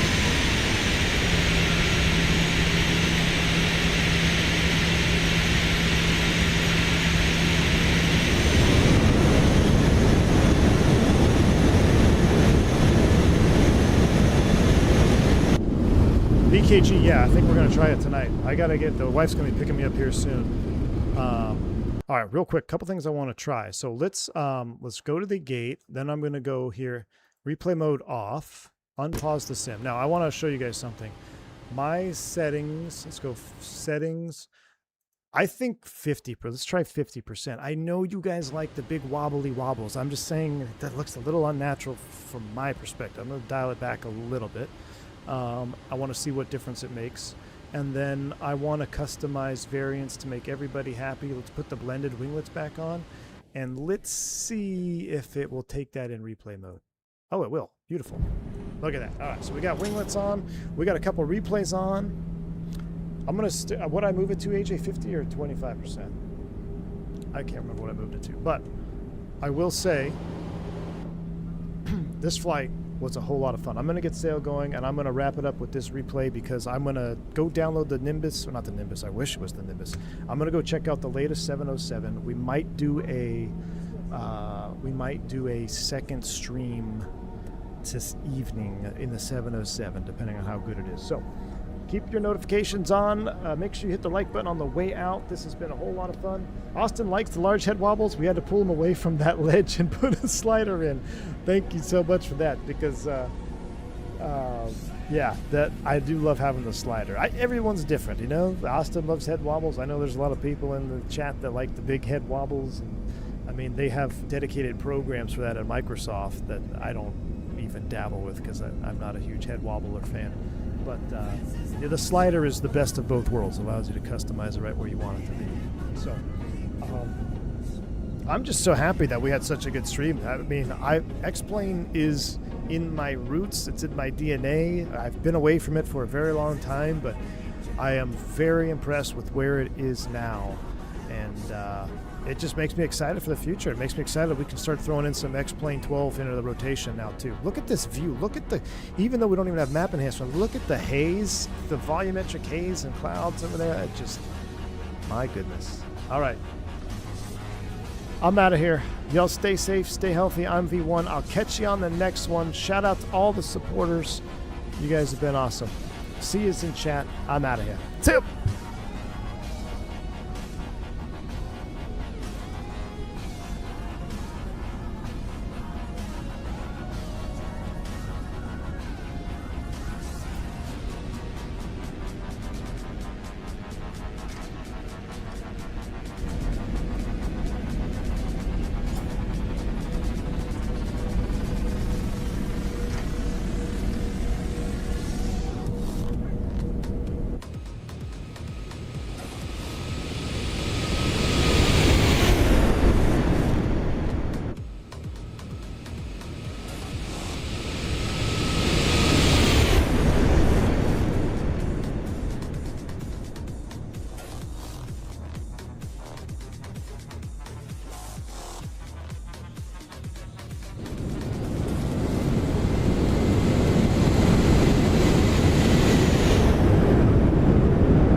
Looks like that DGS